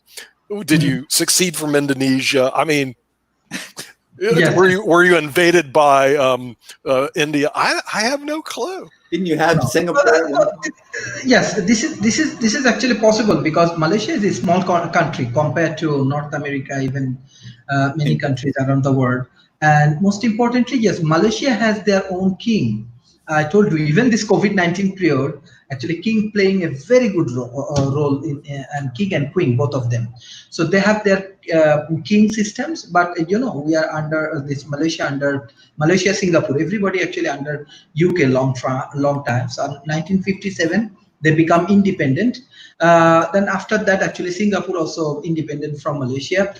But issue is that they have like state system like UK. I want to say they have a almost system like they are following UK, and Malaysia. I want to say they are very big fan of UK actually. UK, Because not the United yes. States. Your feelings are hurt. Well, Yes. Did you ever take a Malaysian history course when you were in Malaysia? History of Malaysia? Me. Yeah, you. No, basically with the local professors and everyone, I have a very good relationship. I do not do any courses like that, but I try to learn because I'm also from other country. And especially I am actually impressed when they say that even 1980s, they do not have electricity, they do not have this kind of infrastructures and everything. When actually Mahathir Mohamad come, yes, personally I meet several times and I go Mahathir Mohamad house and place when he was prime minister. So Mahathir Mohamad play as a very good role. He is a main think tank in Malaysia. And he built up different interesting things, let's say Cyber Jaya, Putra Jaya. He is trying to learn. Let's say Malaysian administration, they getting their educational things and everything from Europe and USA. But they are strategically they follow Japan. Even Mahathir Mohamad, he is a big fan of Japan. So you can find many interesting things they bring from Europe, USA, and even South Asia. Let's say I'm from Bangladesh. They follow even the microfinance with their own way. But strategically, like example, if you say that how they manage this COVID-19 period and other things, strategically they follow Japan. Oh, really? Like Wow. all of their, yes. Wow. So here politicians, they are actually a very good friend of Japan. So this is the way. This is the way actually Malaysian improvement. I want to say they are very good follower, and they are actually integrated all of the best things with their own way. Yes, they That's, have. by the way, the smart way to do it. In other words, Japan also has done a good job in containing coronavirus. I think on a population of about 200 million people, they have 850 deaths. And they have population density too. And we're horrible at that, but we're really good at making and saving money. And saving money is the best way to invest. Yeah. And we'll get to Sasha's investment show later on, but right now let's figure a way to save money. We will bring in the master saver from Pennsylvania, the dollar store. Let's bring in Lynn Shepard from the dollar store. Well, thank you, Nick. Goodness gracious. Nobody's ever called me a master anything before, so I really appreciate that. Good morning, everybody. And actually, I'm glad you called on me as early as you did, because I just found out I have a hard stop at 12 o'clock. That's 12 o'clock Eastern. Anyway, my name is Lynn Shepard. Our family owns the Family Dollar Store. We're an online dollar store, not a brick and mortar dollar store, where we service the United States. Hopefully soon we'll get to some of the other countries, including India, Malaysia, South Africa, Australia, and some of the others. But right now, only the United States. Our store supports the mission of Money Masters PBS. We love the mission. The mission is to reduce the gap between poverty and financial sustainability by providing financial education and financial fitness. And we love that because, frankly, and I get on a number of calls with different people, some with as many as 15 or 20, and I sort of poll them when I'm talking about the dollar store and ask them how many people got any kind of financial education when they were in school. And I basically have not found one person who did until they actually went to the school of hard knocks, which is where they finally got their financial education. So I'm really glad that Money Masters PBS is supporting that mission. And I don't know whether Sharif understands what the School of Hard Knocks is, but just in case you don't, Sharif, that's when you go out into the real world and all of a sudden you take a few hard knocks. And that's why we call it the School of Hard Knocks. So we can deliver product. We deliver it for free. If you buy more than $25 worth, we can do it anywhere in the United States. It would cost more if we decided that we wanted to deliver to Toronto. But as people may have heard me say, our daughter and daughter-in-law live not very far from Sasha in Toronto, and we can't get through the Border Patrol to do that. So one of these days, Sasha, when they open up the borders, we'll be able to ship some stuff to you.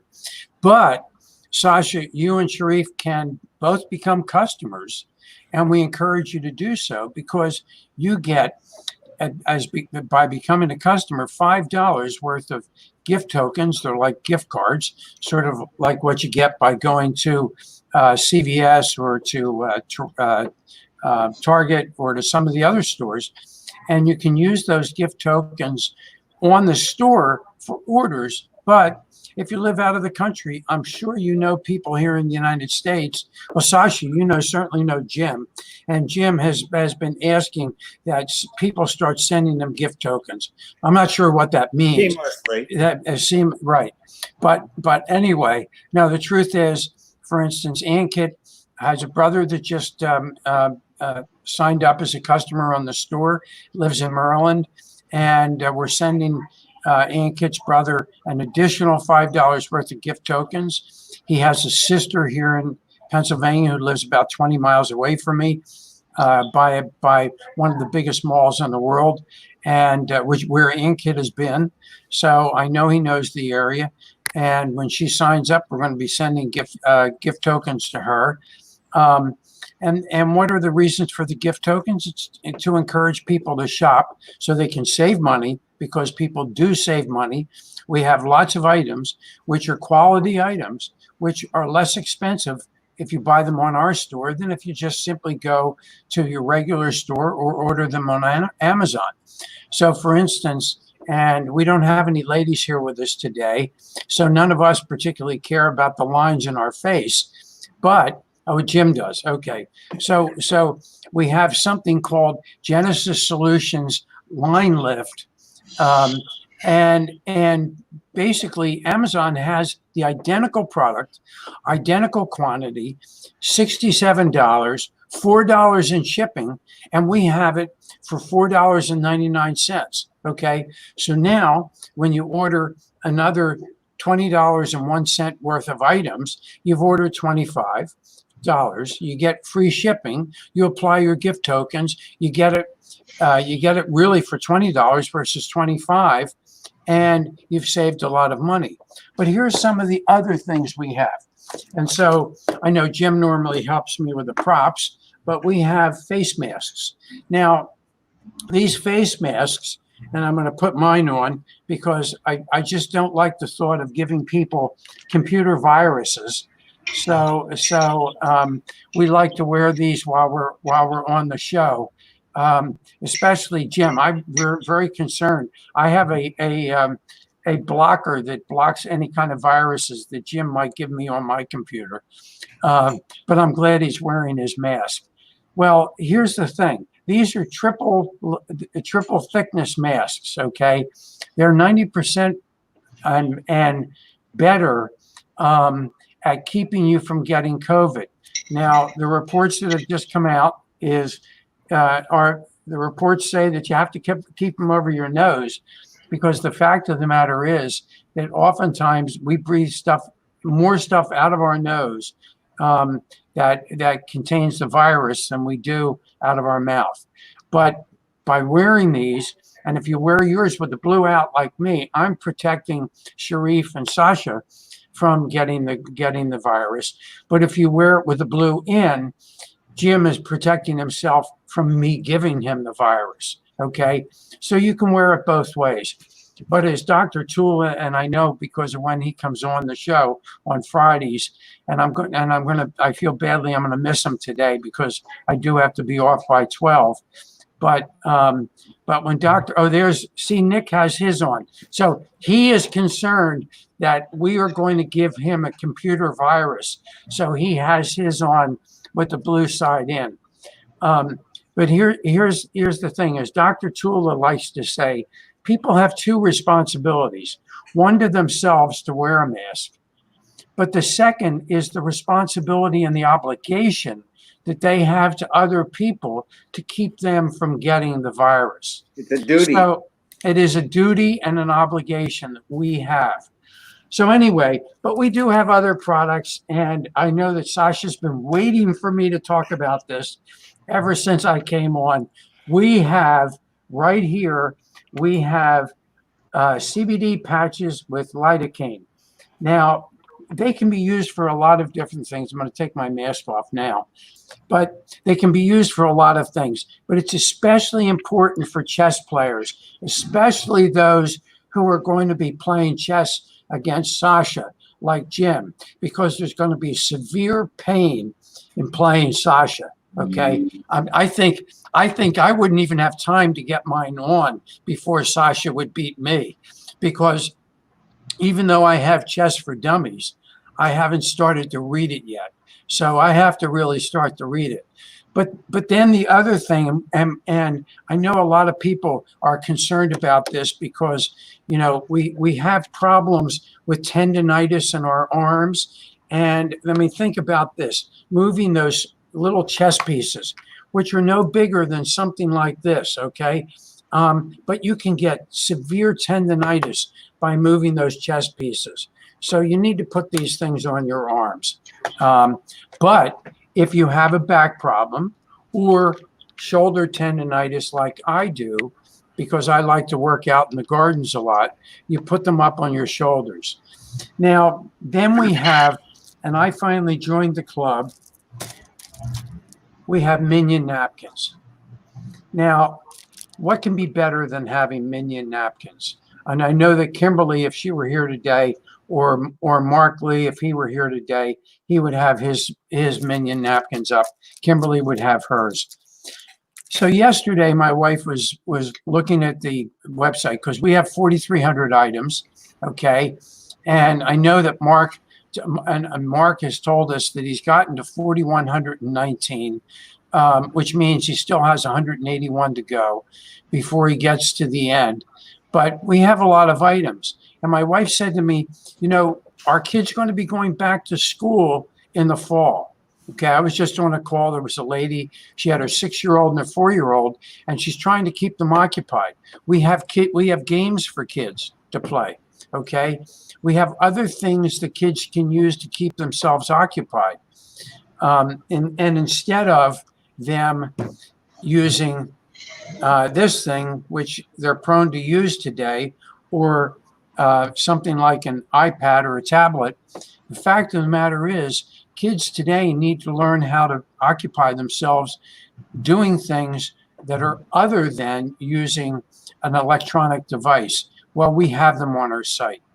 We have, as I said, we have name brand products, Johnson & Johnson, Colgate, Crest, Dove, Dawn, and lots of other products like that.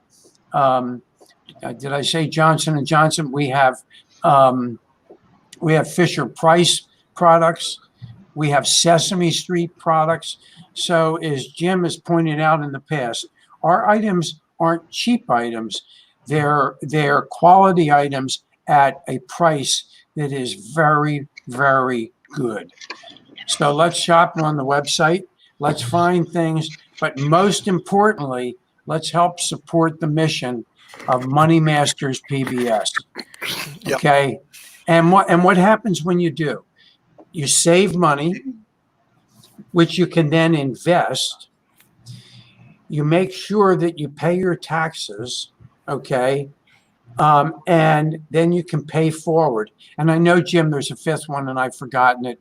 You don't have to just expose yourself to COVID. And you don't have to expose because yourself to it's COVID. delivered to you online. Yeah, I bought this off the dollar store online for my grandkid. Guess what it is? It's these. What it is? It's the frozen. Aha! And it's like little rings, and they just love this stuff. So the thing really? is, like, oh yeah, they do. They're little ringlets that actually they put on their hands. They're my granddaughters. Okay, and they just love that stuff. Believe it or not. First, it's frozen. You can't go wrong with frozen. And then the thing is, this came from your store. It had sparkle and glow bracelets. Okay, if you have granddaughters, they love this stuff. Just to let you know. But that's what you want to do. You want to be able to save money, and then you need to invest. And with that, we have Alexander Starr, who runs the investment show on Wednesday. So you get some practical knowledge about investing, and you can find out what he's doing with his General Electric stock or how to do covered calls and all that other stuff. I have no clue how he's doing with GE. I think he could be. My General Electric stock, it was infested by coronavirus. Oh, coronavirus! Oh no! Oh no! Right. Oh my goodness gracious! I couldn't cure it, and voila, it just gone. Not this Wednesday, last Wednesday, a week ago. You've dumped it. Yeah. I dumped it. Furthermore, did you make a profit? That's my question. When you dumped it, absolutely. That's what I made. This is the reason you gotta listen to Alexander Starr. He dumps it, but he makes money when he sells it. But you see, It's I still made going down. Yeah, he dumped it right before it went down. Very smart. No, it's not timing. I am not saying that I'm perfect in timing. But what I try to say is that I made very little money on stock itself. Honestly, I bought it at $6.94 and I sold it at $7.14. But what I did make a little bit of money, it's on 50 calls. I sold $8 November calls. And those calls I sold at $1.07 and bought back at 41 cents. That's where my profit is. Okay. So I made a little bit of money on stock, but I made a lot of money on the calls, on covered calls. Yeah. What do you buy General Electric at? What was your purchase price? $6.94. It's now down at $6.89, so you can actually buy it cheaper than what you did. And what do you sell it for? But that's not the end of story. After I liquidated my positions in General Electric, I still felt my heart is not fulfilled without having some kind of General Electric in my portfolio. But to buy stock outright, I'm not that brave. Okay, if I was told wearing the mask, okay, I'm wearing the mask. I'm not that brave to love General Electric, but not that much. So what I did though, I sold for 60 cents, 20. I decided to decrease size, and I sold 20 calls, but not November, but August 21st, $7 calls. Of course, I didn't generate a lot of premium, but I generated about 60 cents.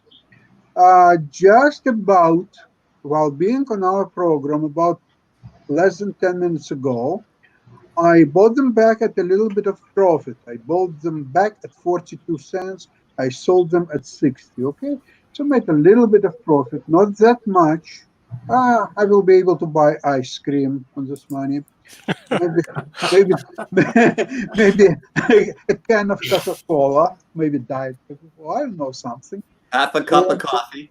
Yeah, a cup of coffee, yeah, Starbucks. Yeah, that's about it. But you also run chess stars. Who do we have for chess stars for tomorrow? Tomorrow we have a 3 o'clock. We have obviously we are going to have Jim Id, and also Grandmaster Alexander Baburin from Republic of Ireland, right? Which in 1960 declared the war against the Soviet Union, as you all know, right? And after Secretary Brezhnev asked Prime Minister of Ireland's few questions. For example, one, how many tanks do you have? And he said 65. And Brezhnev said, we have 12,500. So he said, and how many warplanes do you have? He says, we have 87 warplanes. So Brezhnev said, we have 25,500 warplanes. So there was a pause, as you know, and Prime Minister said, "The war is cancelled." Canceled. That's pretty good. Sharif, we're going to have to get you to do a show for IBM TV on Malaysia. So let me know when you get your I show. gotta ask the history. Sharif this question. I don't know. You probably can't see it. But Goldman Sachs just sent 3.9 billion to Malaysia. So, yes. Well, they said Yes, they know about settled this? the lawsuit. Yes. Why'd they do that? What do you guys do? They had to settle the lawsuit. Let's Sharif. Oh yeah, let's hear it. What happened? Yes, actually, there are 1 MDB issues in Malaysia. So, like one of the prime ministers, and anyway, this is political issues. So that's why a huge amount of money it's go to USA from Malaysia. Anyway, it's settled, already settled. Yes. Yes. But it was a big chunk of change. Yes. 3.9 billion.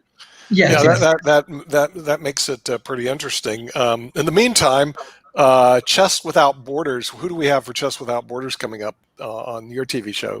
We Jim? have International Master Stuart Rachels, who's a former U.S. champion, and 3 years after winning the U.S. championship, which was a total surprise and a shock to the chess culture, and he retired from chess, and he is now a professor of philosophy in Alabama. So I'm really interested in getting a chance to talk to him because he's such a humble and accomplished man, and I'm looking forward to it. So it's not like me then, is that what you're saying? Or me, yes. Okay, right. The thing is that Alabama is a great place for philosophers, right? Yeah. If there wasn't enough money in chess, I could understand dropping out. But why would you go into philosophy? If you in Alabama, that's why. If you read his Wikipedia report, his dad was actually a very well-known philosopher. Yes. Throughout the world. So the thing is, that's the reason why he went and got his PhD But in philosophy. he's still searching for the answer that a lot of philosophers are searching for. And that is, and you can look this up because this is legitimate. And that's the question is, what's the difference between an orange? What's the difference between an orange and what? What's the difference between an orange? It's a question that is often asked by philosophy professors. Look it up. Really? Yeah. What is the difference between an orange? Yeah, look it up. Okay, well, see, here's my problem with that. Okay, between me and the stars, my clients will not pay me to answer a question like that. Yes. Okay, so the thing is, I understand that he just isn't interested, Lynn. What? Yeah. Well, I mean, I understand that philosophy and the what do they call it, sciences, pseudoscience. I mean, those types of sciences are interesting for philosophers, but guys like Sasha and me, who are a little bit more well-grounded in basic economics, if somebody asked them that question, we just don't get paid to answer that. So I just go, okay, that's real interesting, but so what? What we're paid for is to know where General Motors stock's going to go, where General Electric stock's going to go, where the economy is going to go, how to reduce coronavirus. And here we have Sharif and Malaysia have already showed us how to do it, and we still won't do it. It's just absolutely insane. So it really, really bothers me. And yeah, there was, you said the suit was settled for that billion. Yeah. It's showing here, it stems from a scheme to siphon off more than 2.7 billion of the 6.5 billion raised for the Malaysian Development Fund. Mm-hmm. Now, would people at Goldman, who would do that? Siphon off money? Are you kidding me? That's illegal, isn't it? Yes. This is actually one of the big issue. Why actually Mahathir Mohamad, in the 94 years old, he again come as a prime minister in Malaysia. There are some. I told you some of the political unrest, but anyway, I'm not the right person to give all of the critical answers. No. I mean, the thing is, this is a subject. You know why they did it? Well, why'd they do it? They did it because it was possible to do. Well, it's ridiculous because, okay, listen to this. This is the first I've ever heard of it because remember, we don't recognize Malaysia as even being a country here. But if we did, here's what it says. Last year, a former Goldman partner, Tim Lessner, pleaded guilty to helping orchestrate a fraud which involved the sale of bonds to raise money for the IMDB, which is part of Malaysia. The bank said he acted on his own, but he could have had to pay significant penalties. Apparently, this was some big scam. It was in the billions of dollars involving Malaysia. Wow. And fines. I mean, this is a big thing here. And they were siphoning off 6.5 billion raised for the Malaysian development.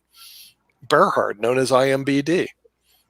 Federal authorities said a flamboyant Malaysian financier is a principal architect of the plot to bribe public officials that have led to the guilty plea of a former Goldman partner, criminal charges against another of the bank executive.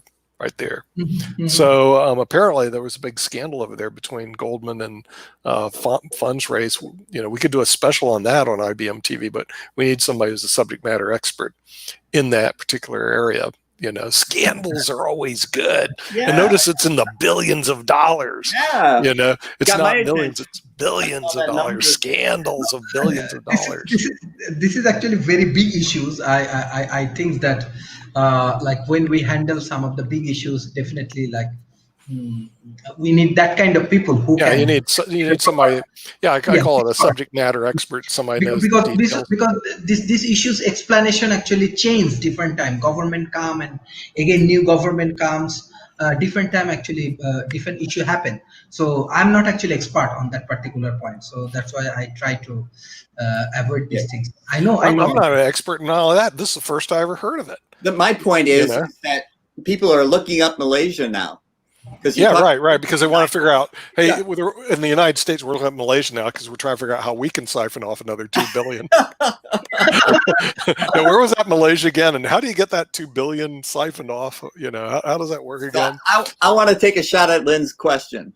What's the difference between an orange? Well, orange is both a fruit and a color. And an orange. Wait. What was the question again, Lynn? What's the difference between an orange? And he's saying it's a fruit and a color. It's a fruit and a color, and it has a peel and a peel. Oh my goodness! You know what? Hey, look, Lynn. There's only one way we can solve this. Problem has just been solved. So the thing is, I mean, can we really handle that this morning? I love it. So. I love it. I don't think so. Yeah. It's good to be the director. Kimberly would never do that to me. No, Kimberly wouldn't, but Kimberly's not me. The thing is, so anyway, I was going I had to listen to that this morning. Yes. Let me just make a point about Goldman Sachs. Their stock a few months ago was $241 a share. And just a week ago or so, I think they had earnings report. They had profits of billions and billions of dollars, and the stock was 217. Today's stock is $203 and change, right? So you can figure out if they've sold billions of shares at $241 or even $217. For them, this $3 billion or $5 billion or $15 billion. It's just such a change. It's just really nothing. It's non-event whatsoever. Well. I know this is peanuts for the people listening in the audience that don't have $2.9 billion in their pockets, but for the ones that do, here's as I'm reading through this article. Like I said, this is the first I heard of it. The money raised by the fund was supposed to finance infrastructure and other development projects to benefit the Malaysian people. But instead, it went to pay bribes to Malaysian officials and fuel the lavish lifestyle of Mr. Low and others. Federal authorities have charged. So, and they're not out of the woods yet. Really? Wow. They settled with Malaysia, but there's still all sorts of problems that they're going to have with the SEC and all. But the thing is, what gets me is this. Okay, if you're raising money for the Malaysian people, it should be used for the Malaysian people. Wouldn't you think? Not to pay bribes and lavish parties. And I understand if you're going to do that, what you need to do is in your disclosure documents say we're going to use this money for bribes and lavish parties, or just put in, this is what we're going to do for parties. I mean, just disclose it so that the investor knows that, hey, not all that money is going to go there. Part of it's going to be used for salaries and parties or whatever the heck these people do, but man, that's not right. If you're going to raise money for Malaysian people, you're going to raise it for the Malaysian people. And what gets me is this is known in our industry, it's called white collar crime. I don't know if you know that white collar crime in the United States is 100 times bigger than the crime on the streets. Oh, yeah. In other words, 100 times. And I did a study a long time ago when I had a officer of one of my companies embezzle $147,000. Now it's peanuts to Alexander Starr, but back then it was real money to me. He embezzled he siphoned $147,000 off, and I spent 10 years chasing this clown. And when I was chasing the clown, I found out that he was a convicted felon. He was an attorney, got disbarred, was already convicted of theft, trafficking illegal goods, and trafficking people. I mean, the guy had a rap sheet a long while. I said, how did I not know about it? He went to the courts and had everything expunged. And back then, this was pre-internet. I couldn't actually find much about his background. But then I did a lot of research on white collar crime. I was going, are you kidding me? We spend 100 times more money is lost in white collar crime than it is on somebody robbing a bank down the street. Seriously. In other words, you could add up all that. In the United States, about $6 billion is lost in that, and about 60 to 600 billion is lost through financial fraud. It's a huge industry. I mean, it's really big. So 2 billion, not surprised, that stuff like that actually does happen. It's it is what it is. And sorry it happened to your country, Sharif. No, actually in politics it's happened. Sometimes it's come to the like light. Many of the times it's do not. So even for these things, I know that even many big countries actually involved with these particular issues. Right. It's only 1-2 peoples or 3-4 peoples. But the issue is that one thing I can say, even Malaysian judiciary, they take some interesting initiative. Even I think billions of ringgit, the previous prime minister, he already penalized by the court. So this is good things, but and also more important thing is that the politicians, they are trying to overcome from these things. They are trying to getting their money back. But the true fact is that in politics and the big projects, this kind of things actually happen. Many people actually do not know, and it's a difficult job. Anyway, I'm very small. I'm not the right person to. Yeah, no, I know that issue. But Sharif, can you tell me, is that $3.9 billion settlement? Is that going to the Malaysian people, or where is that money going? One thing I can say, let's say my friend, my very good friend, because I said that I was engaged with debating community. He was previous youth minister, Syed Sadiq Abdul Rahman. Even now he is a parliament member, very young talents. So they are fighting. I'm very honest with you, the young people and the people, they are fighting that, okay, we want this money back to Malaysia. So what you see, this is actually process. But I'm sure, like how actually the previous government changed, again new government comes, they're taking a lot of good initiative. And one thing I said, even present prime minister, I see that he's trying to do good jobs, and he has keen interest to serve for this nation, especially this COVID-19. He actually win heart of all of the people. Even he come just few weeks ago, he come to the power, but he win the hearts because he do a lot of initiative. Even he is actually cancer survival. But every day, the king from Malaysia, even the prime minister from Malaysia, how they're doing hard work, and they save people life. Even you see that Singapore and Malaysia is not so far. Singapore has a lot of challenging situation right now. But this is the things, like when you perform, when you serve for the people actually understand what's going on. And so this is happening in Malaysia. Yes. So you give me hope that if there's a change in government in the United States, we might also inspire people in a new way. This is fact. Whatever we see in the politics, and you see that many people actually trying to manipulate. Right. This is not the first time, even in Malaysia. Even if you see the history, many politicians and the big people that they are trying to manipulate the things. But at the end of the day, maybe it takes time, 5 years, 2 years, 10 years, whatever it is. But at the end of the day, actually, always it's a people game. People always win. So we have to trust on people. Yes, there are actually many challenging situations. Businessmen trying, even how I see, even let's say South Asia, even in example Bangladesh, many big businessmen, they are doing corruption, this that, but I do not see they survive. Everybody go to jail. Even Right. this COVID-19 Yeah, period. hopefully, eventually they get smacked around. I think when I started practicing law 37 years ago, I got involved in the first Ponzi scheme in Naples, Florida. Hit our law firm, Hampton, Palavia, Murphy, Cohen, Levy. Some guy was ponzing about $50 million. Ponzi means they take your money and they pay dividends out, they siphon money out. I mean, it's a big game, a big racket, you know. And then the next one, you get all these financial cases. This is a true case. They had bearer bonds back then, pay to the bearer, and my client was in the hospital about to die, and he told his broker, if I die, give these, and there was about $1 million of bearer bonds, give them to my kids so I don't have to pay estate taxes, when there was a state tax that was pretty low here. And what happened is he lived, so he asked his client to bring me back the bearer bonds, pay to bear whoever, and you know, that's exactly what he said. He says, no, they're mine now. True case. So we had to sue them. He hired the best lawyers in Fort Myers. We eventually beat it out, and we got back all the money for our client, minus our legal fee.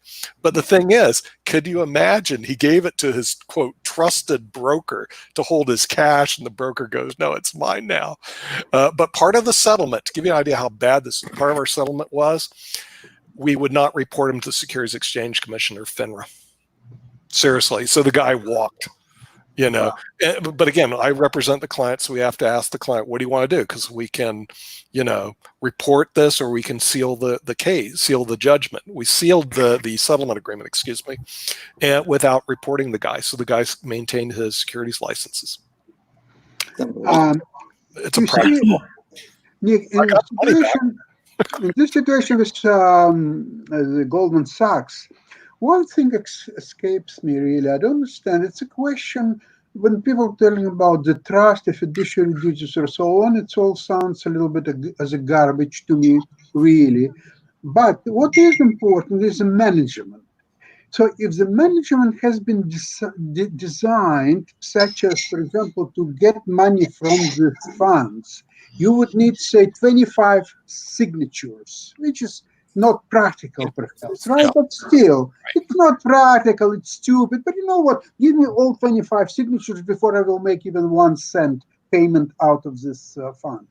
Oh, you know what? The chances that this money would be stolen decreasing exponentially. It's just even makes it practically impossible. Right. You made just go to ask somebody for $100, so you have more chances to get paid rather than to remove the money. So there are no strong management wisdom was implied in any moment of this transaction. So whatever crime is there and it's possible to do, people will do it. People will steal. 100% of the people are thieves. The only thing is, no, it's however, some people may be stopped because they're scared of law, they don't want to go to jail. Some people on religious reasons may not do it. Some people may steal $100 but will not steal $1,000. But some other people will steal $10 million easily, and $100 million even easier than $10 million. So there is no such thing as honesty, trust, and fiduciary. It's none. It's all garbage. I refuse even to consider this. But you have to have strong management in place. If that is there, then That's true. no theft will have a Right. I mean, no, I agree with you, Sasha. The thing is, and there possibly was ways that if this guy wanted more compensation, you could have done it legally, as opposed to this was not the right way to do that. You could put in your disclosure statement conferences and put a line item what you're going to spend on it, increase in salaries, option programs. There's a lot of different ways you could do it. The way you don't do it is obviously the way they did it, and that didn't work. Speaking of what we're going to be doing at 1 o'clock, for those who are going to be around at 1 o'clock, we have Financial Friday. On Financial Friday, we're going to have CPA John Powers is going to rejoin us. He just emailed me, which I had to bleep off, from Bismarck, North Dakota. And our special guest will be Professor Beckett Cantley, who's going to be discussing, you'll love these topics, captive insurance companies, which are big. And the people that know about it are people that have money. Everybody has a lot of money, knows about captives. So for most of the listeners, you can tune out. That's fine, okay? Because you will never be involved in a captive. You may not even want to know what a captive insurance company is. But if you do, we're going to be discussing that and conservation easements. Again, people that have money, they all know about conservation easements. It's been big in the United States. And captive insurance companies, oddly enough, are big worldwide. So, matter of fact, Bermuda is one of the biggest countries that have captive insurance companies in the world. It's not even in the United States. So we're going to be discussing this with Professor Beckett Cantley, captive insurance companies, and that's my plug for my show. And I get to plug my show too, right? Yeah. So the thing is, and then eventually Sharif will plug his when he gets to his Malaysian show. Anytime. Okay. Well, you got to have a show about Malaysia, man. And first of all, you got to do it. Already I discussed with many professors and the local community from Malaysia. They will join. Even they are great.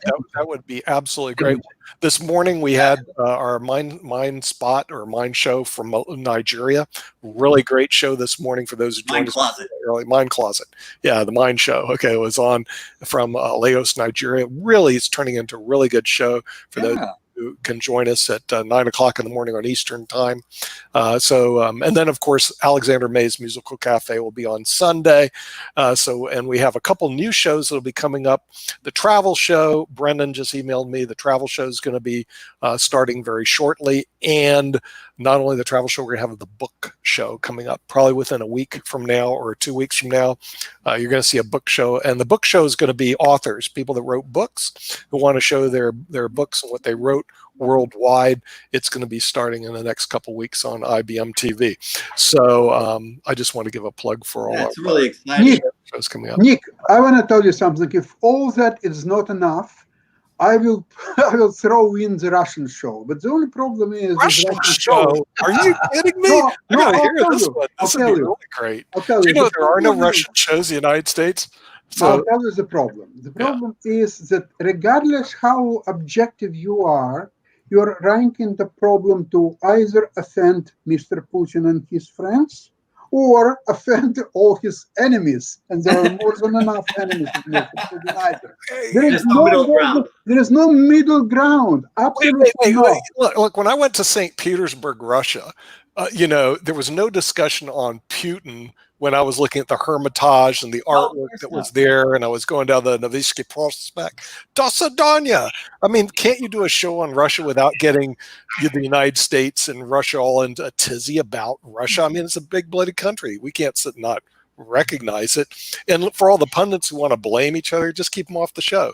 And they have a lot of good chess players there. I got to play chess in Russia. So what you will concentrate then? You will concentrate on palaces and historical sites, cities, food, the way people travel. Sorry? Not borscht. No, but borscht is not even Russian food. It's Ukrainian.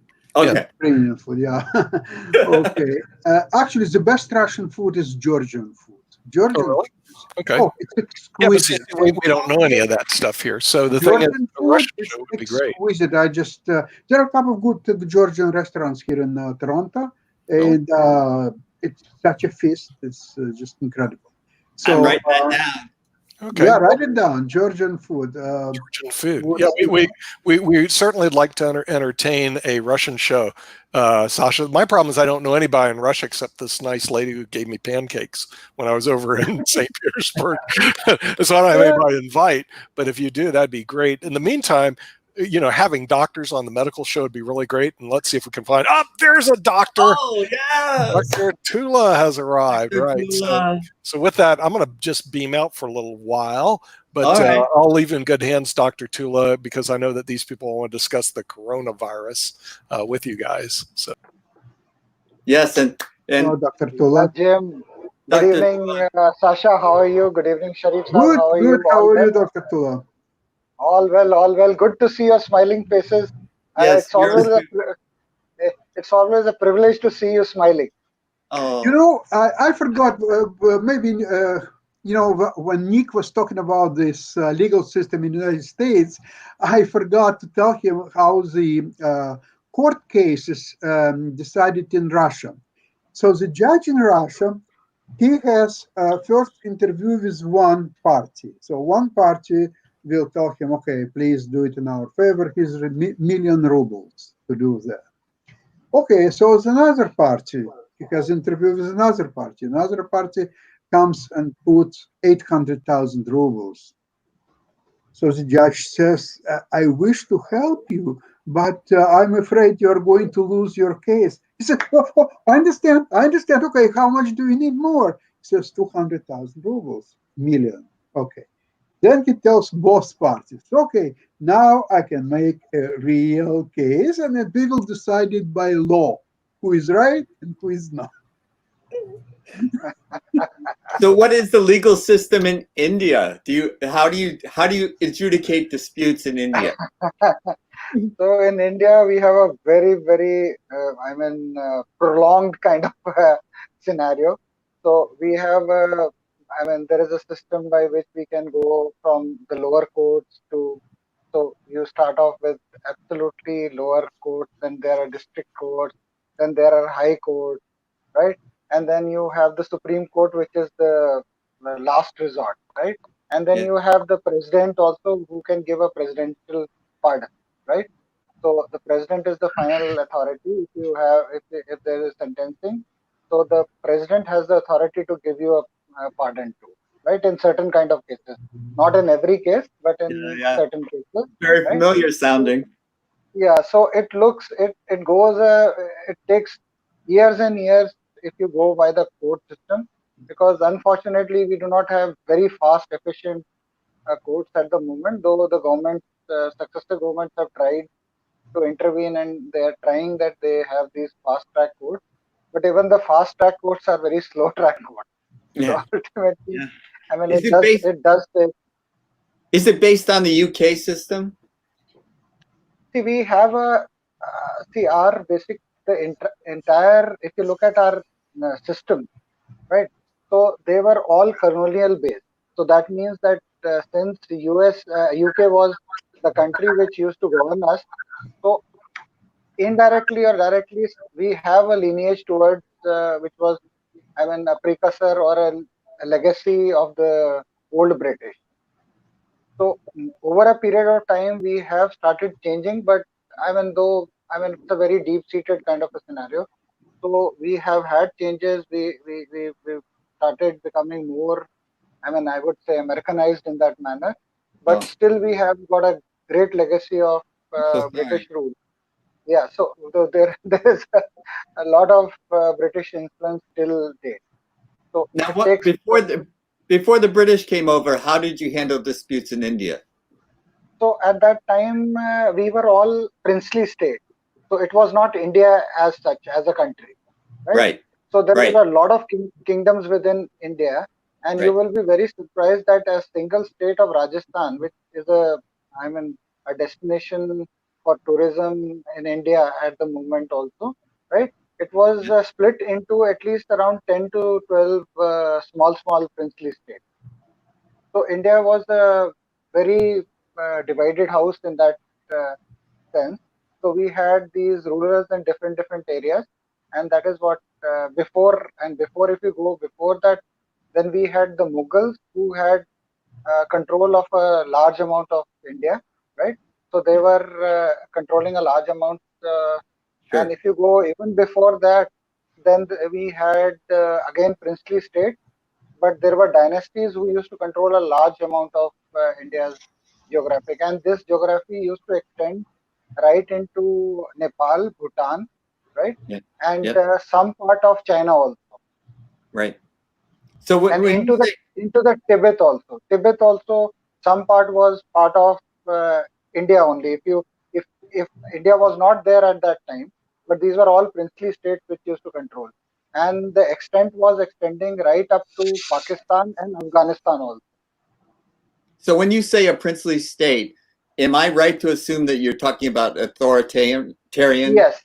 government? So it was a king. Yeah, it was a king who was. So it was like your old time history when you had kings ruling certain kind of regions. So this was the same scenario. So he had his council of ministers, but ultimately the rule or the final authority was with the king only. Right. So he decided what to do. I mean, he had councils. So in India, we had this council of ministers system for quite some period of time, but ultimately the decision was always with the king. Okay. So I thank you very much for that explanation. And I would want to ask you, what does a plastic surgeon face with this COVID pandemic? Does a plastic surgeon have any particular role? So see, we our main thrust right now is that we need to understand that unfortunately this is a disease which spares none, right? So plastic surgeons, generally the plastic surgical operations are generally very long and tiresome, gruesome operations, right? So the timing of surgery is always, if you leave aside the cosmetic part and go into the reconstructive part, it takes hours and hours of patient surgery which is required. So we plastic surgeons are generally very patient surgeons, right? So one of our colleagues' wife used to call us scavenger surgeons. So they used to say that as a scavenger does, when everything finishes off, at last the plastic surgeons come into the play. And then they will continue for hours and hours and hours continuously operating. So this is what the scenario with us is. So what happens is that we need to be very careful with these long hour surgeries, because please understand that when you are using these protective suits, they look very fashionable on TV, but unfortunately they are not a great thing when you are wearing them, because it sweats a lot. Even the best quality sweat us a lot, and it becomes very. So there is continuously this fog appearing in front of the glasses and all that. So it becomes very difficult to operate in those kind of long cases.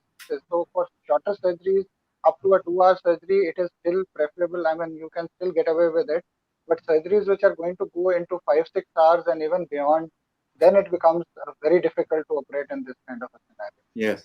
And then we need to, as surgeons also, we need to understand that if a patient supposedly is COVID positive, so it's always the imperative on us also to take double or triple the amount of precautions, because since we now know that it is it is claimed to be an airborne infection also. So I mean that is a challenge which I presume all surgical branches are dealing with, and not only surgical branches. I think all other branches like medicine and intensivists are also going through the same issue. I also wanted to ask you, because we have what we call frontline workers, that they're on the front line of the COVID patients that are coming in, and they're maxed out and very tired, and we don't know how we're going to deal with that. But from what you're telling me, you also have a back end role to play, which is also equally grueling, it sounds to me. So what is the impact on you as a person having to face all of these difficult surgeries? So see, what happens is that nowadays, maximum India still is not recovered fully. So what has happened is that maximum of my colleagues are not into aggressive plastic surgeries at the moment, right? So they've held their horses. They're not going into slam bang into all kinds of surgeries. So it is only where there is a dire necessity of operating, we are operating. Otherwise, we are trying to, where a surgery can be delayed, we are trying to delay it till I guess the numbers start going down, or the infectivity rates come down. Because we need to be very careful that we need to be, it's a catch-22, but we need to understand where there is a priority to operate. As a physician or as a surgeon, you cannot say that we are not going to do it. So that's something which is a dilemma, but still we go ahead and operate. But where we can defer or where there is no dire emergency of operating, in that scenario, you can always, take a back seat and let it be for the time. Yes. We just found out that in a part of Texas, one of the states in the United States, they're so overwhelmed that they're having to make this choice about whether or not to even admit a patient that they don't think that they can help. So they're turning away people. So they think that it's better off to die alone, not alone in the hospital, but with your family. Are you facing anything like that in India? That's what, when I started on the program, I remember it was around 2.5 months back, or 3 months, I think it was. I think, if I'm not wrong, it was somewhere around April, right? Mid-April. And at that time, Kim and all, we used to have a discussion. I used to always tell them only one thing, and that is that we need to remain sane in this scenario, right? And we need the leadership or the people controlling the shots need to give an message to the people that we need to be very, very careful, right? So what has happened over a period of time, what I understand in maximum countries it has happened, in India also it is happening. Somewhere down the line, the messages have started. You're still not very heavy with the message. So people have started liquidating this message, right? By giving them false kind of projections and hopes and telling that all will be all right. You need not fear this virus. These statements, these are double-edged sword statements. Because please understand, if you're telling people that do not fear, it's just another virus, that's being trivializing the whole issue. Yeah. So and when you trivialize the issue, what happens is people start throwing precaution in the wind. Yes. And that is the challenge. So this is all a consequence of that, what is happening. So what has happened is, over a period of time, people have they've got this kind of messaging gone to them that, okay, this is just another virus. We don't have to worry about too much. If we are young, it is not going to affect us, right? So apparently, and then they get into, and then suddenly there is a kind of bravado which comes and creeps into their psyche. And when this bravado comes, and as I told you, there is a very thin line between stupidity and bravery. So ultimately, this is what has happened, and that is the reason why there's an overwhelming rise of people flocking to the hospitals, right? So we need to be. Still, I don't think all is lost. We need to be very careful, but the messaging has to be very, very impactful, and it has to go repeatedly. Even in places where we are seeing a less of infectivity or the rate going down, we need not get complacent. The problem is, if we get complacent, we will have to rerun the cycle again. So that is why, Jim, it is very important that people understand that this is not over at the moment. We have miles to go before we get control of this pandemic, and we need to be very careful. We need to be observant, and of course, we have to take precaution to the head. Absolutely. And prevention would go so much further than the trying to deal with the outcome. So the simple thing is, if people see who can afford to. I'm not saying that all people can afford to stay indoors. I won't even tell that, because there are people who are livelihoods at are stake, and they don't have the resources to back them up, right? So in that scenario, they will have no choice but to move out of their house for in search of livelihood or to keep their job. Yes. But there are certain people who have that amount of resources where they don't require actively to go out of their houses. And I do see in India also a lot of people loitering around in different places. That is something which has to be discouraged, like anything. Now we have this problem with our messaging in the United States. What's the source of messaging in India? So in India, see what has happened is that there are social media platforms who keep on harboring. There are a lot of doctors who are involved in messaging and trying to keep this whole debate alive with them, with their just trying to give this message again and again that it's not all over. We're still in the middle of a pandemic. We need to be careful, right? And then the politicians, at least the good part is what I see. At least the major leaders there, they wear masks. I don't know how much they are practicing social distancing, but at least on the television, they're trying to give a message that they are trying to do, and they're wearing masks and all. Aberrations are everywhere. It's not to say that all politicians, behave responsibly. Some politicians definitely do not behave responsibly. But then at the end of the day, if the majority of leaders are giving a message that wearing a mask is essential, and reiterating that fact that mask is essential and social distancing is important, I guess it gets it does go a long way. I don't know ultimately how many people are listening. That is the question. Because see, in your part of the world, the messaging has not been right. In India, the messages, I don't think there is a problem with the messaging. It is basically the people are not complying to the message. So there are responsible people, there are irresponsible people. Yes. And, so that and is the irresponsible people are affecting the responsible people as well. Yes, yes. Because see, what happens is it's a fact that as you start aging, you start, you see both sides of the coin, right? Or I would say that you start understanding and appreciating life more, right? Yes. When you are relatively younger, you are always in a rush. You're trying to do too much, right? So what happens is now we need to understand that this aging population has also played its part in the, in the rise of the economies of every nation. So you cannot dump these people by just telling that they are old. Let us go away with them. I've seen in certain governments where they've gone into this herd immunity kind of a scenario. The impression given to me was that they are just saying that okay, the virus will develop herd immunity over it. Unfortunately, the vulnerable will not have a chance of developing that herd immunity. So you're basically telling them, you're buying them a ticket to heaven and telling them that off you go, which I don't think is the right way of doing it, because ultimately they have their life. They should be having voluntarily control over their own life.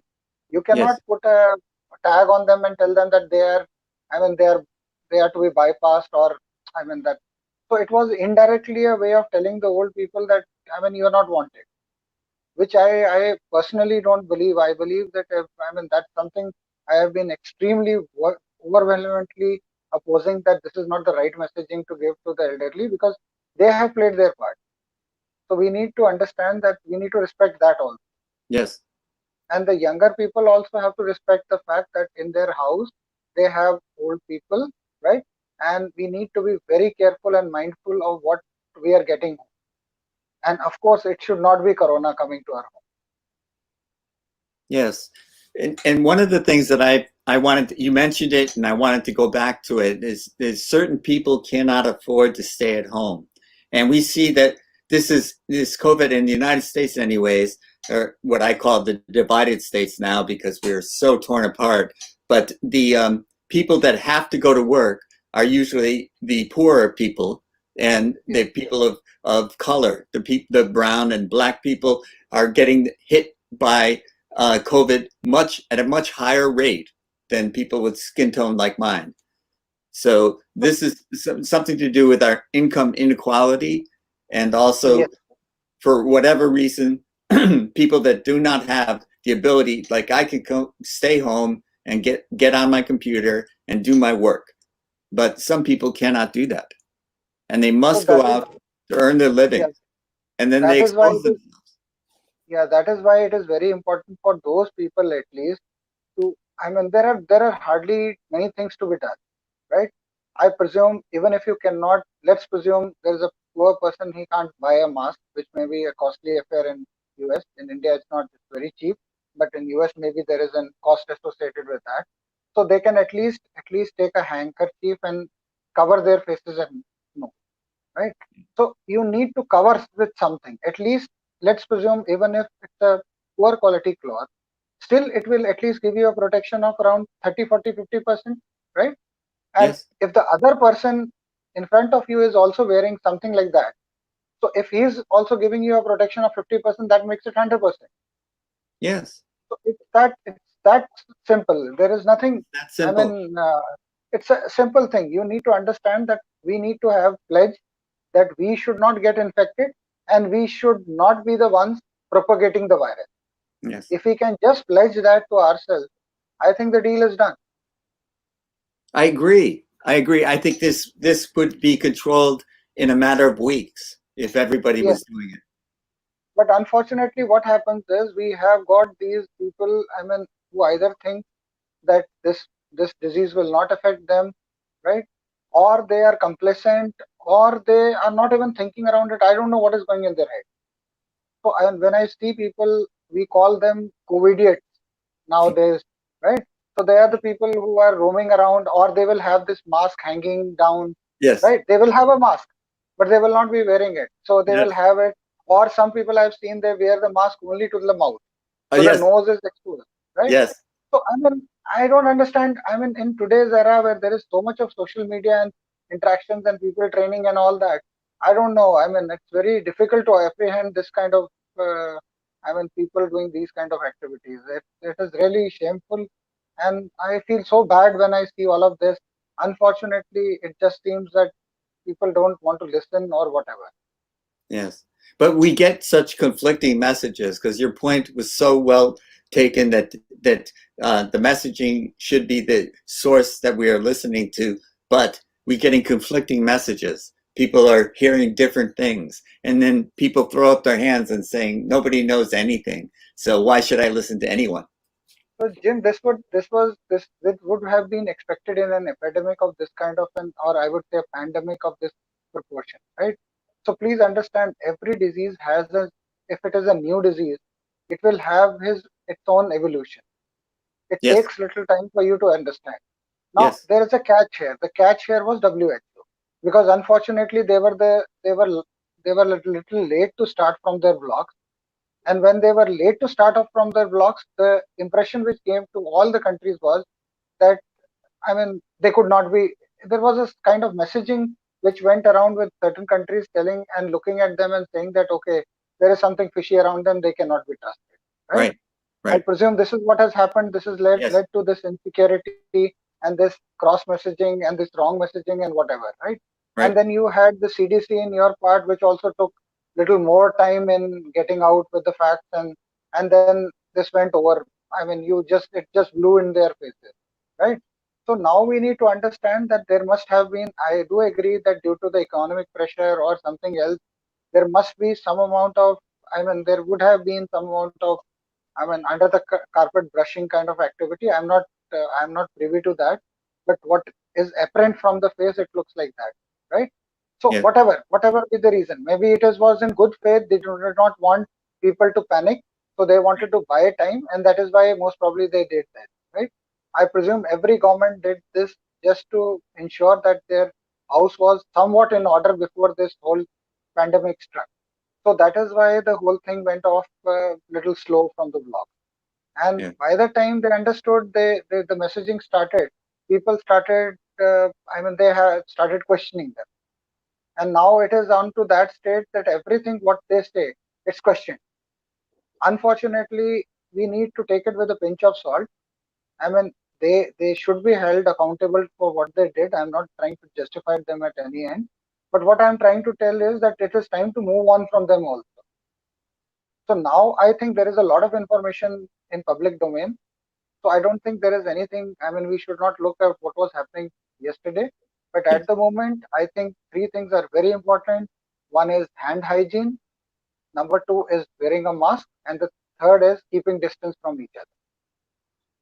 So these are three things. Apart from there, you can do a lot of things like immunity building and all of that, which will not happen overnight. It takes time, right? So it does take time for all of that to happen. But these three things are very simple things. I don't think there is any complexity in that.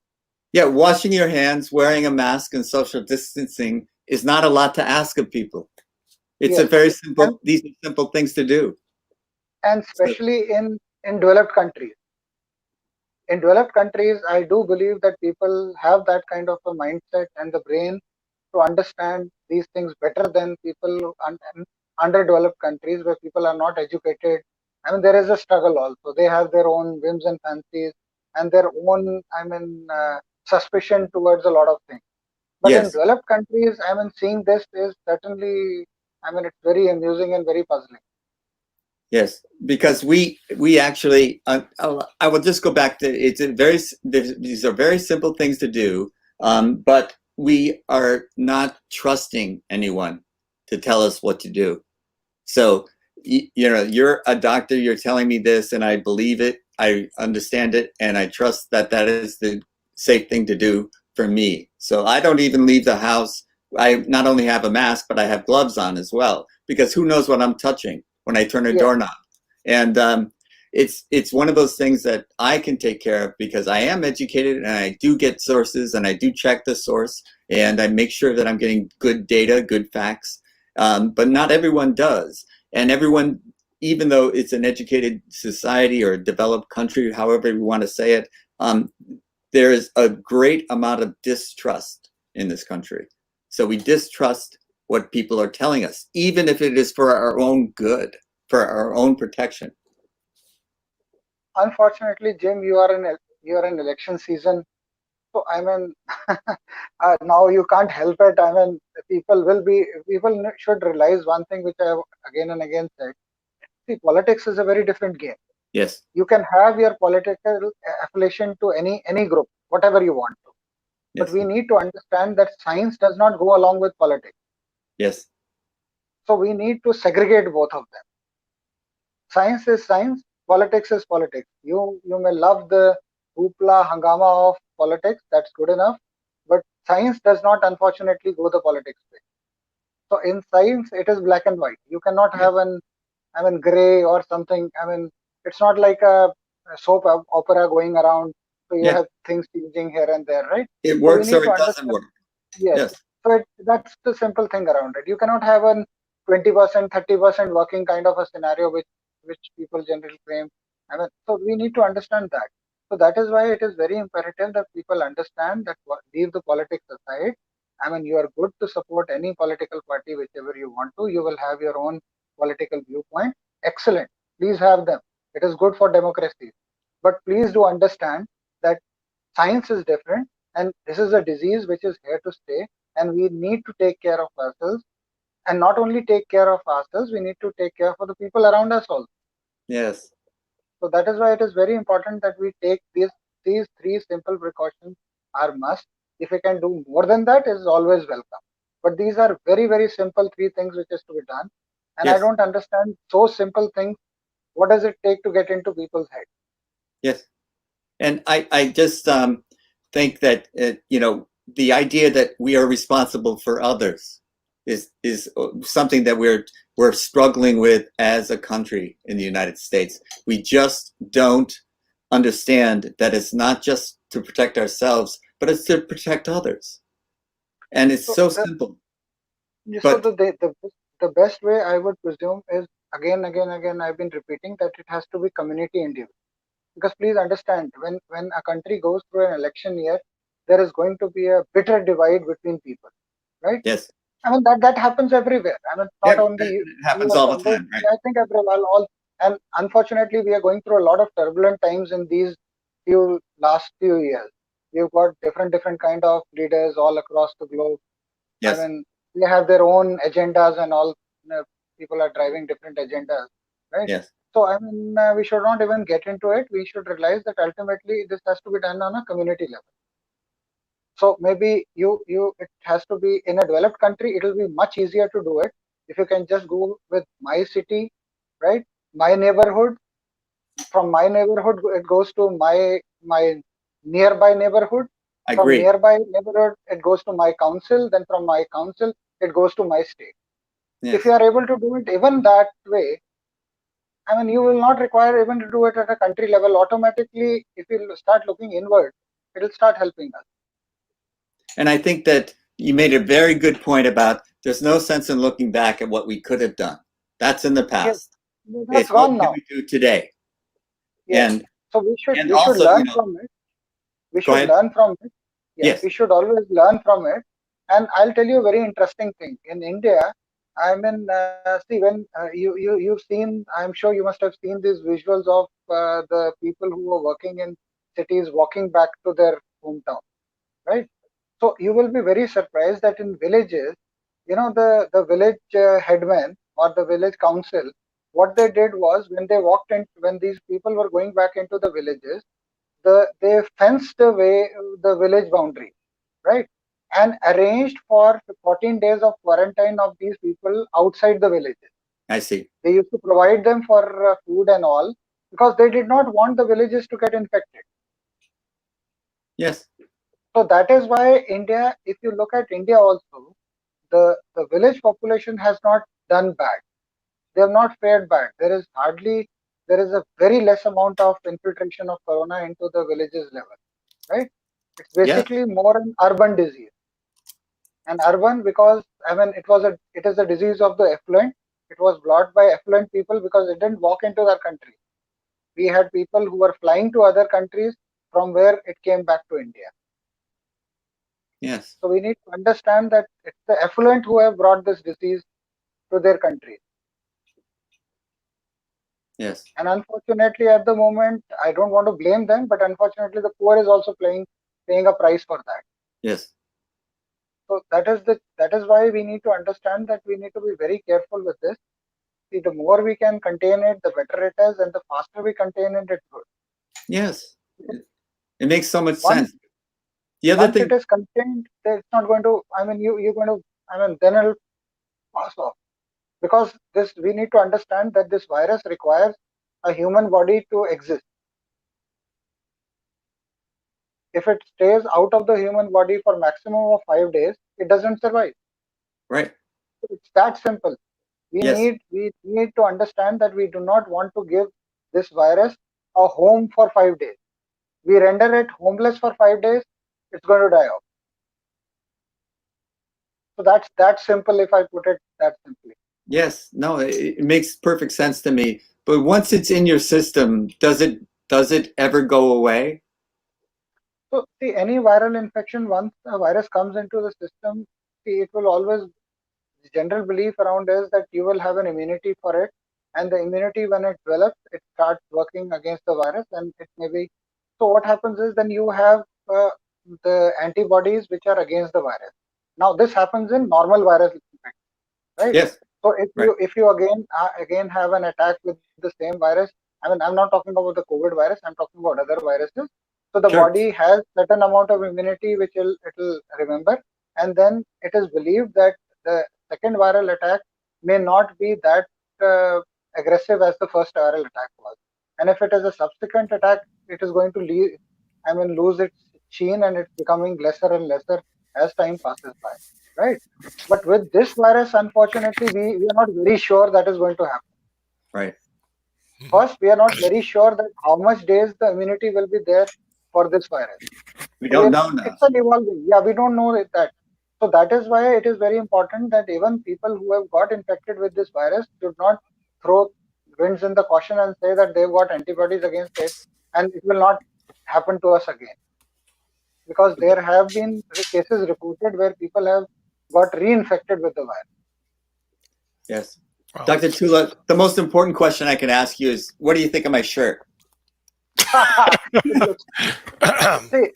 I must compliment you. I'm sure your better wife, half would be choosing. Yeah, your better half must be choosing these shirts. But I must tell you, I must compliment you every time when I see your shirt. It gives a good, vibrant smile on my face. So it just tells us that these are small things which you can do to make yourself happy and people around you happy. And I would even love. Yeah, I would love if you can. I would request that you please send one shirt to Nick also. I would like to see him in this shirt also. I got a shirt. I'm okay. Yeah. So he is always typical Trump like, right? Yes. So, red tie, white shirt. That's his signature style. It's a power statement. Just kidding. Don't take offense to that.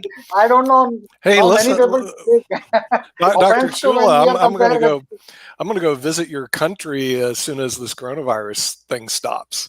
You know, Yes, I got clearance you're from most my welcome. boss to go over there, and you guys have palaces. I didn't know anything about that. There's a TV show that's running on PBS here, and it's filmed at Cbd Palace.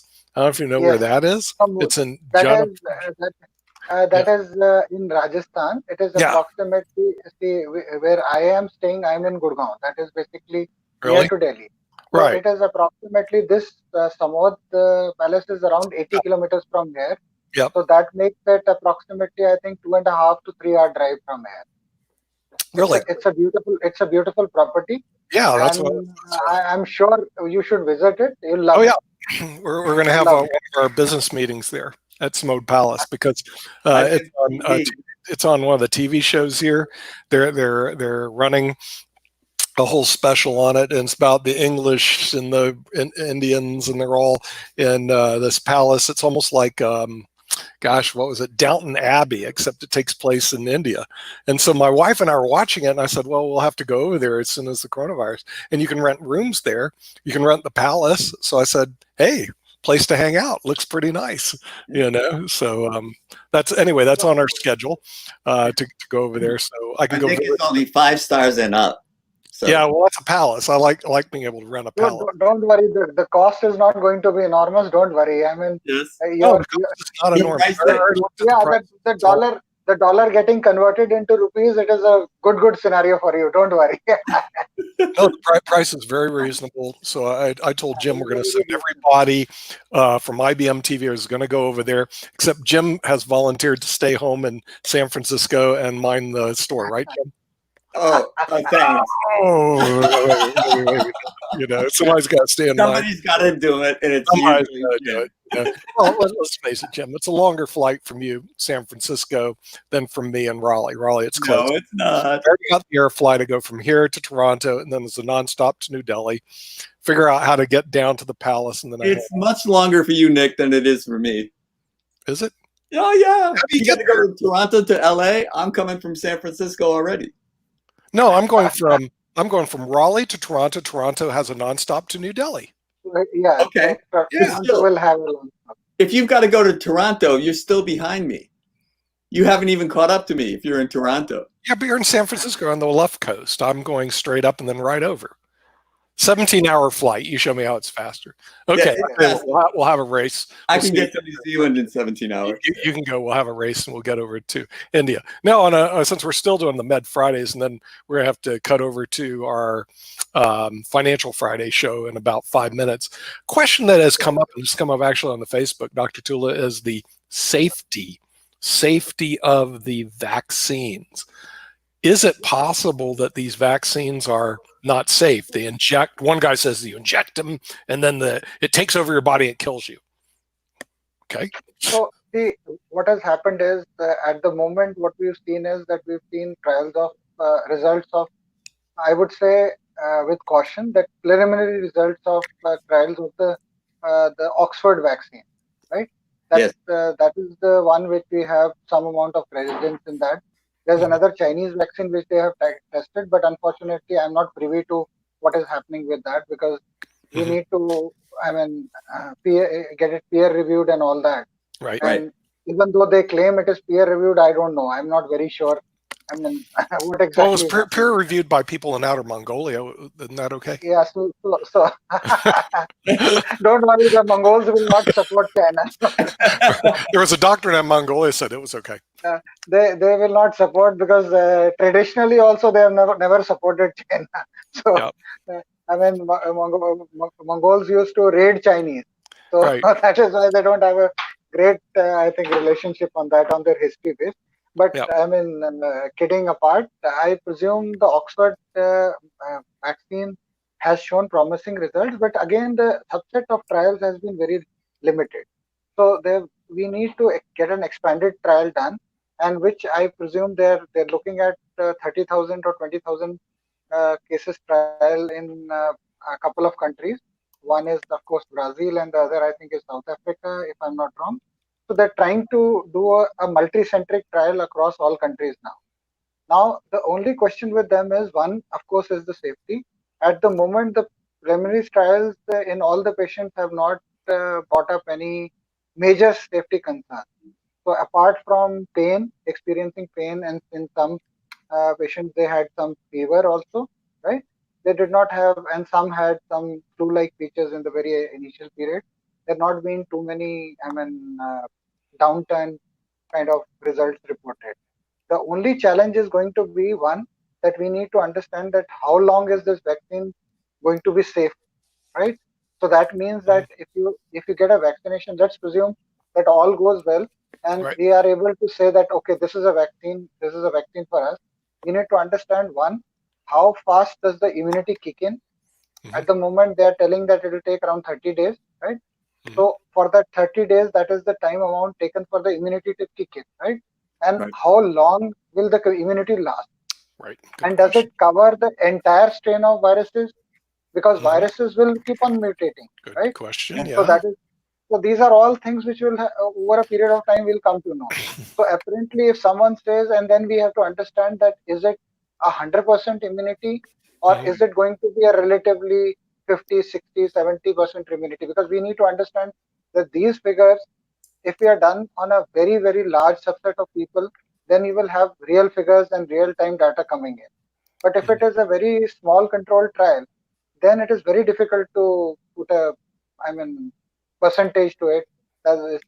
Let's presume that even in a small centric trial, it even gives immunity to 90% people. But when you're doing it in a 1 lakh kind of or a 1 million kind of a people trial, then the results may be startlingly different. And then nationalities, ethnicities also, whether this vaccine is going to work in countries which in Africa or maybe Asia, you don't know. This is so there's a lot of work which is to be done. So that is why the people who have conducted these trials have also not gone overboard in claiming that they have got the vaccine. Yeah. So they are underplaying it, because what they want is they're taking their own sweet time for, I presume it will be around 3 months. In that period of time, I presume they will be able to tick the box whether they are through, or is it there's still got work to do on. Yeah. So I Well, presume that we should be looking at somewhere around, we're sitting right now in July. So I think August, September, October ending, we should be reasonably there to tell us whether this vaccine is really the real deal, or is it just a we'll know a something little which bit more about it. Yeah. Next week we may have on. I've already invited him. He's responded. He's trying to get media clearance right now.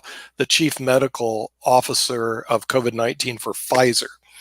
We may have on next week on IBM TV as soon as he gets media clearance, because they're very sensitive of what they say, how they say it.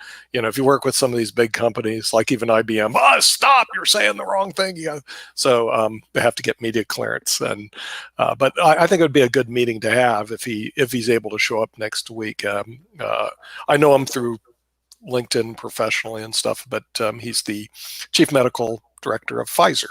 And Pfizer is actually not too far. They have a big plant not too far from where I live. So I think that, and they're certainly a player in COVID-19 vaccines. We'll see them on hopefully later on. In the meantime, our airplane's going to have to take off because we've got another show coming on. Financial Friday is coming up, but we do want to thank Dr. Tula. Last thing I wanted to ask you two guys is that I had, there was a news article which reported that Pfizer has tied up with the US to supply vaccine to the US, and they were contemplating that they would be able to do that by this year's end. So we've never heard of this news of Pfizer doing with the vaccine. I'm sure they must be working on it, but there's not been a lot of publicity around it. So there was this news article where they told that they are into phase 2 trials. So can you throw some light on that also? Well, hopefully next week the chief medical officer of Pfizer will be here and he'll give some light. I always like to hear from the person who's working in the area. You know, for me to do it, I can only tell you what I've read or heard. So what do I know? The same Stay tuned for the Medical Friday for next week. And in the meantime, we do want to thank Dr. Tula and all our guests here on IBM TV. And coming up will be Financial Friday with Professor Beckett Cantley, who's going to be discussing captive insurance companies. Like, that's exciting on IBM TV.